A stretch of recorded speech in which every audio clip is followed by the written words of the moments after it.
good evening and welcome to Super Prime Time live show 3 in 1 powered by Time Express Cargo. ഇന്ന് ഞാനൊരു പ്രത്യേക ഒരു special guest ഒക്കെ ആയിട്ടാണ് ഞാൻ വന്നിരിക്കുന്നത്. എന്നോടൊപ്പം ഉള്ളത് doctor Hridya T Chandran. Doctor, welcome to the show. Thank you so much for joining us. You look very beautiful. ഡോക്ടറിനെ കുറിച്ച് പറയാനാണെങ്കിൽ doctor Hridya T Chandran BA MS ആയുർവേദത്തില് ഗൈനക്കോളജിയില് specialise ചെയ്തിരിക്കുകയാണ് അല്ലെ. അപ്പം ആയുർവേദത്തില് നമ്മൾ പല സ്പെഷ്യാലിറ്റി ഡോക്ടേഴ്സിനെ കണ്ടിട്ടുണ്ടെങ്കിലും ഗൈനക്കോളജിയില് പ്രത്യേകമായിട്ട് എനിക്ക് എടുത്ത് പറയണം, ആയുർവേദത്തിൽ ഞാൻ അധികം ഡോക്ടേഴ്സിനെ കണ്ടിട്ടില്ല. അപ്പം ഐ എം സോ ഗ്ലാഡ് എനിക്ക് ഡോക്ടറിനെ മീറ്റ് ചെയ്യാനും അതിനെക്കുറിച്ച് കൂടുതൽ അറിയാനും സാധിച്ചതിൽ. അപ്പം എന്തായാലും നമുക്ക് ഇന്ന് കുറച്ച് ഒരു 1 hour നമുക്ക് 8:30 വരെയാണ് നമ്മുടെ ഷോ. അപ്പൊ എന്തായാലും നമുക്ക് ഡോക്ടറിനെ കുറിച്ച് അറിയാം, അതുപോലെ തന്നെ എന്തൊക്കെയാണ് ഡോക്ടർ സ്പെഷ്യലൈസ് ചെയ്തിട്ടുള്ളത് അതിനെക്കുറിച്ച് നമ്മുടെ കോളേഴ്സ് നമുക്ക് വിളിക്കാനുണ്ട്. അപ്പൊ നിങ്ങൾ വിളിക്കേണ്ട നമ്പർ 0423829491 എന്ന നമ്പറിലേക്ക് വിളിക്കാം. അതിനു മുമ്പേ നമുക്ക് ഡോക്ടറിന്റെ ഒരു ഇൻട്രോ ഞാൻ തരാം. അതിനുശേഷം നിങ്ങൾ എല്ലാവരും വെയിറ്റ് ചെയ്യുന്ന പോലെ ഡോക്ടർ സംസാരിക്കുന്നതായിരിക്കും നിങ്ങളോട്, അല്ലേ doctor? Okay doctor Hridya T Chandran BA MS Ayurveda ഗൈനക്കോളജിയിൽ മാസ്റ്റർ ബിരുദമുള്ള MOH അതുപോലെ തന്നെ DHA ലൈസൻസ് ഉള്ള UAE ആദ്യ ഡോക്ടർ ആയുർവേദ പ്രാക്ടീഷണർ ആണ് doctor Hridya T Chandran. UAE Ayurveda രംഗത്ത് സ്പെഷ്യാലിറ്റി പ്രാക്ടീസിന് തുടക്കം കുറിച്ചവരിൽ ഒരാളാണ്. അതുപോലെ തന്നെ 14 വർഷത്തെ ഇന്റർനാഷണൽ ക്ലിനിക്കൽ എക്സ്പീരിയൻസ് ഉള്ള ഡോക്ടർ കൂടിയാണ് ഹൃദ്യ. ഇവിടെ ദുബായിൽ ആക്ച്വലി ഡോക്ടർ തുടക്കത്തിൽ തന്നെ ഒരുപാട് പേര് വരുന്നതിന് മുമ്പേ തന്നെ ഇവിടെ വന്ന് പ്രാക്ടീസ് ചെയ്തിട്ടുള്ള ഒരു വ്യക്തി കൂടിയാണ്. അപ്പൊ വിമൻ ഹെൽത്തിൽ പ്രത്യേകിച്ച് വന്ധ്യതാ കേസുകളിൽ പ്രത്യേകം ശ്രദ്ധ കേന്ദ്രീകരിച്ചിരുന്നു. ഫലപ്രാപ്തിയിൽ എത്തിയ നിരവധി കേസുകളെ കുറിച്ച് അഭിമാനപൂർവ്വം എടുത്ത് പറയാൻ തന്നെ ഡോക്ടറിനുണ്ട്. അപ്പൊ നമുക്ക് ഡോക്ടറിനോട് കൂടുതലായിട്ട് നമുക്ക് ചോദിക്കാം എന്തൊക്കെയാണ് അതിനെക്കുറിച്ചുള്ള കാര്യങ്ങളെന്ന്.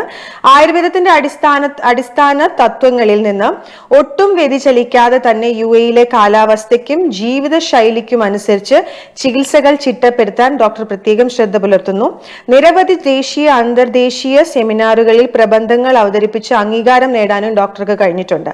നിലവിൽ ഡോക്ടർ ചെയ്യുന്നത് ദുബായ് റാസൽ ഖോറിൽ doctor Hridya's Ayurveda speciality treatment സെന്ററിലെ മെഡിക്കൽ ഡയറക്ടർ ആയിട്ട് ആണ് വർക്ക് ചെയ്തുകൊണ്ടിരിക്കുന്നത്. അപ്പം റാസൽ ഖോറിൽ ഹൃദ്യാസ് ആയുർവേദ സ്പെഷ്യാലിറ്റി ട്രീറ്റ്മെന്റ് സെന്ററിന്റെ മെഡിക്കൽ ഡയറക്ടർ ആയിട്ടാണ് ഡോക്ടർ വർക്ക് ചെയ്യുന്നത്. Once again welcome to the show doctor. And എനിക്ക് ഡോക്ടറിനെ കുറിച്ച് കൂടുതൽ അറിയാനുണ്ട്. ഡോക്ടർ ആദ്യം തന്നെ ആയുർവേദത്തിൽ എന്തുകൊണ്ടാണ് ഇതിലോട്ട്, അതായത് ഈ ഗൈനക്കോളജിയിലോട്ട് സ്പെഷ്യലൈസ് ചെയ്യാൻ എന്താണ് അതിൻ്റെ ഒരു കാരണം? സ്വാഭാവികമായിട്ടും സ്ത്രീ എന്നുള്ള രീതിക്ക് നമുക്ക് സ്ത്രീകളുമായി ബന്ധപ്പെട്ട അവരുടെ ഹെൽത്തുമായിട്ടുള്ള ബന്ധപ്പെട്ടുള്ള കാര്യങ്ങളിലേക്ക് ഡോക്ടർ എന്നുള്ള രീതിക്ക് കൂടുതൽ ശ്രദ്ധ കേന്ദ്രീകരിക്കണം എന്നുണ്ടായിരുന്നു. അതുകൊണ്ടാണ് ഇതിൽ മാസ്റ്റേഴ്സ് ചെയ്തത്. അപ്പോൾ ഞാൻ എൻ്റെ കരിയറിൽ എൻ്റെ പ്രൊഫഷണൽ ലൈഫിൽ ഏറ്റവും സന്തോഷിക്കുന്ന ഒരു ഡിസിഷൻ അതാണ്. ഞാൻ PG ചെയ്തത് ഈ പർട്ടിക്കുലർ സബ്ജക്റ്റിലാണെന്ന്.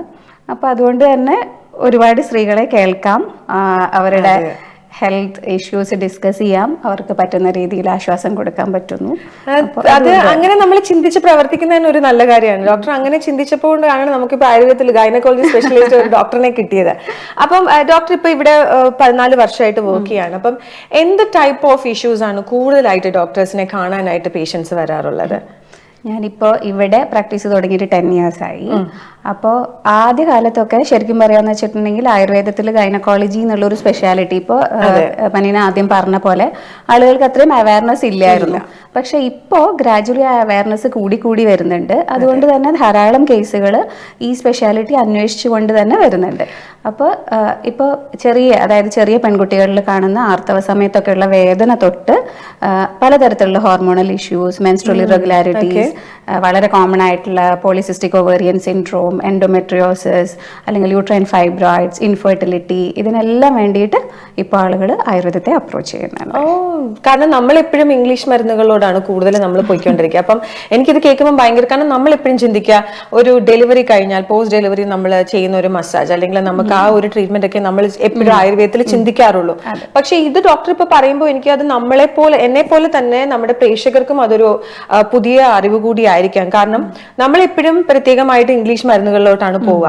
അപ്പൊ ആയുർവേദത്തിൽ ഇപ്പൊ ഡോക്ടർ പറഞ്ഞ പോലെ നമുക്കിപ്പം ആർത്തവം, നമ്മുടെ മെൻസ്ട്രേഷൻ പീരീഡ് ആണെങ്കിൽ പോലും നമ്മുടെ ചെറിയ കുട്ടികളിൽ ഇപ്പൊ 10 വയസ്സാവുമ്പോഴേക്കും കുട്ടികൾക്ക് വരുന്നുണ്ട്. അപ്പൊ ഇതിന്റെ ഒരു ഇത് അതുപോലെ തന്നെ ഡോക്ടർ നേരത്തെ പറഞ്ഞു നമ്മുടെ ഈ കാലാവസ്ഥയുടെ ഇതൊക്കെ അതനുസരിച്ചിട്ടാണ് ഒരാളുടെ ഇതനുസരിച്ചാണ് ഡോക്ടർ ട്രീറ്റ്മെന്റ് ചെയ്യുന്നതെന്നും പറഞ്ഞു. അപ്പൊ എന്തുകൊണ്ടാണ് കുട്ടികൾ അങ്ങനെ ഒരു സംഭവം? അപ്പൊ നമുക്ക് അത് എങ്ങനെ കൺട്രോൾ ചെയ്യാൻ പറ്റുമോ, അല്ലെങ്കിൽ നമുക്ക് അത് കുറച്ചും കൂടെ അങ്ങോട്ട് നീക്കാൻ പറ്റുമോ? അതിനുള്ള ഒരു സൊല്യൂഷൻ. ഇപ്പൊ ഈ പറഞ്ഞ പോലെ സ്വതവേ തന്നെ ഓൾ ഓവർ ദി വേൾഡ് കുട്ടികളുടെ മെനാർക്കിയൽ ഏജ്, ഫസ്റ്റ് പീരിയഡ്സ് ആവുന്ന ഏജ് കുറഞ്ഞു വരിക എന്നാണ് പറയുന്നത്. ശരിക്കും പറയാന്ന് വെച്ചിട്ടുണ്ടെങ്കിൽ ഇത് ഫുള്ളി നമ്മളുടെ കൺട്രോളിലുള്ള ഒരു കാര്യമല്ല. കാരണം ഇത് പലപ്പോഴും അവരുടെ അമ്മയുടെ അല്ലെങ്കിൽ ആ ഒരു ആൻസിസ്ട്രൽ ആയിട്ട് ഏത് ഏജിലാണ് മെനാർക്കി ആവുന്നതിനെ കുറെ അതിനെ ഡിപ്പെൻഡ് ചെയ്യും. പക്ഷെ അതിനോട് കൂടി കുറെ എൻവയോൺമെന്റൽ ഫാക്ടേഴ്സ് ഉണ്ട്.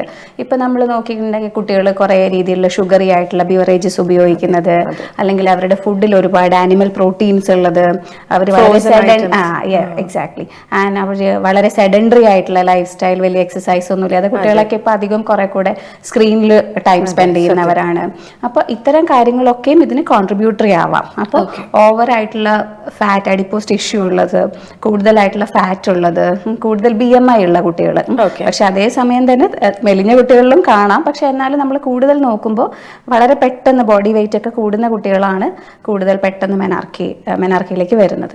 അപ്പൊ അവോയ്ഡ് ചെയ്യാൻ വേണ്ടി സാധാരണയായിട്ട് നമ്മളുടെ ഭാഗത്ത് നിന്ന് നമുക്ക് ചെയ്യാവുന്നത് എന്ന് വെച്ചിട്ടുണ്ടെങ്കിൽ കുട്ടികളെ കുറച്ചും കൂടി ആക്റ്റീവായിട്ട് അവർക്ക് കുറച്ച് എക്സസൈസുകളൊക്കെ കൊടുക്കുക, അവരെ കുറച്ച് കളിപ്പിക്കുകയൊക്കെ ചെയ്യുക. പിന്നെ അവരുടെ ഫുഡിലൊക്കെ ഈ പറയുന്ന പോലെ ഹെൽത്തി ആയിട്ടുള്ള ഫുഡ് ഹാബിറ്റ്സ് ശീലിപ്പിക്കുക എന്നുള്ളത് വളരെയധികം ഇമ്പോർട്ടൻ്റ്.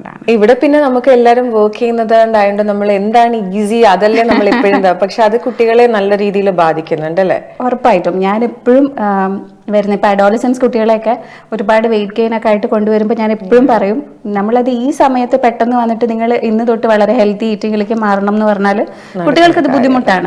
അപ്പൊ നമ്മൾ ഇവിടെ ജീവിക്കുന്നു എന്നുള്ളത് കൊണ്ട് നമ്മൾ അങ്ങനത്തെ ഒരു ഫുഡ് ഹാബിറ്റിലേക്ക് പോകണമെന്ന് നിർബന്ധമൊന്നുമില്ല. അത് നമ്മൾ എങ്ങനെയാണ് കൾട്ടിവേറ്റ് ചെയ്യുന്നത് എന്നുള്ളതും കൂടെ അനുസരിച്ചിരിക്കും. അപ്പൊ കുട്ടികളെ ആദ്യമേ തന്നെ ഒരുപാട് ഫാസ്റ്റ് ഫുഡിലേക്കോ അത്തരം കാര്യങ്ങളിലേക്ക് എക്സ്പോസ്ഡ് ആക്കാതെ വളർത്തി ഉറപ്പായിട്ടും അവരും ഇത് ഫോളോ ചെയ്യും. അതെ അതെ കറക്റ്റ്. കാരണം നമ്മളെ ഒരു ശീലം പെട്ടെന്ന് മാറ്റാൻ നമുക്ക് പാടാണ്. ഉറപ്പാണ്. അത് നമ്മളിപ്പം വീട്ടില് കുട്ടികൾക്ക് കൊടുക്കുന്ന ഒരു ശീലമാണല്ലോ അവർക്കും ഉള്ളത് അല്ലെ? ഉറപ്പായിട്ടും പാരന്റ്സ് ഇതൊക്കെ കഴിക്കുകയും കുട്ടികളോട് നിങ്ങൾ മാത്രം ഹെൽത്തി ആവണം എന്ന് പറഞ്ഞാൽ ഡെഫിനറ്റ്ലി നടക്കുന്ന കാര്യമേ അല്ല. അപ്പൊ ഇപ്പോ വേറൊരു കാര്യം എനിക്ക് ചോദിക്കാനുള്ളത് വന്ധ്യത. ഇപ്പൊ വന്ധ്യത ഇത് ഇപ്പം ഒരുപാട് പേരിൽ കണ്ടുവരുന്ന ഒരു സംഭവമാണ്. അപ്പം അതിനെ കുറിച്ച് ഒന്ന് എക്സ്പ്ലെയിൻ ചെയ്യാം. ഡോക്ടറിന്റെ അടുത്ത് ഒരുപാട് പേഷ്യൻസ് അങ്ങനെ വരാറുണ്ടോ? അതെ. വന്ധ്യത ഈ പറഞ്ഞ പോലെ again all over the world കൂടിക്കൊണ്ടിരിക്കുകയാണ്. അതിന് പലവിധ കാരണങ്ങൾ ഉണ്ടാവാം, ഇൻക്ലൂഡിങ് നമ്മുടെ മാരേജ് ഏജ് ഒക്കെ തന്നെ ഇപ്പോൾ കൂടി തുടങ്ങി. നമ്മൾ പ്രഗ്നൻസി പ്ലാൻ ചെയ്യുന്ന ഏജ് വ്യത്യാസപ്പെടുത്തി. പക്ഷേ എഗെയിൻ അതൊക്കെ ഓരോരുത്തരുടെ ഇൻഡിവിജ്വൽ ചോയ്സസ് ആണ്. പക്ഷെ അതിൻ്റെ കൂടെ ഇത്തരത്തിലുള്ള എൻവയോൺമെന്റൽ ഫാക്ടേഴ്സ് അതെല്ലാം കൂടി ജനറലി തന്നെ വന്ധ്യതയുടെ ഇത് കൂടുതലാണ്. പക്ഷേ ആയുർവേദത്തിലേക്ക് വരുമ്പോൾ വളരെ സ്ട്രീംലൈൻഡ് ആയിട്ട് സ്പെസിഫിക് ആയിട്ടുള്ള കോസിനനുസരിച്ചുള്ള ട്രീറ്റ്മെന്റ് തന്നെയാണ് ആയുർവേദവും വന്ധ്യതയ്ക്ക് വേണ്ടി മുന്നോട്ട് വെക്കുന്നത്. അതാണ് എനിക്ക് സ്പെഷ്യലി എടുത്തു പറയാനുള്ളത്. കാരണം എപ്പോഴും ആയുർവേദത്തിലെ ഫെർട്ടിലിറ്റി ട്രീറ്റ്മെന്റ് എന്ന് പറയുമ്പോൾ പലപ്പോഴും ആളുകൾ ചിലപ്പോഴൊക്കെ ചോദിക്കും അതെങ്ങനെയാണ് ആയുർവേദത്തിൽ ട്രീറ്റ് ചെയ്യണം. കാരണം ഇൻഫെർട്ടിലിറ്റി ട്രീറ്റ്മെന്റ് എന്ന് പറഞ്ഞാൽ ഏകദേശം ഈക്വൽ ടു IVF എന്നിപ്പോൾ എവിടെയോ ഒരു ഇതുണ്ട്. അപ്പോൾ അതുകൊണ്ട് തന്നെ ആയുർവേദം എങ്ങനെയായിരിക്കും ഇതിനെ ട്രീറ്റ് ചെയ്യുന്നത്? അപ്പൊ ചിലരല്ലെങ്കിൽ വിചാരിക്കുന്ന ആയുർവേദം എന്ന് പറഞ്ഞാൽ കുറച്ച് ഫെർട്ടിലിറ്റി എൻഹാൻസിങ് എന്നൊക്കെ പറഞ്ഞിട്ടുള്ള ചില ഹെർബ്സ് ആണോ, അല്ലെങ്കിൽ ചില ഒറ്റമൂലികൾ പോലെയാണോ? അല്ല, അങ്ങനെയല്ല.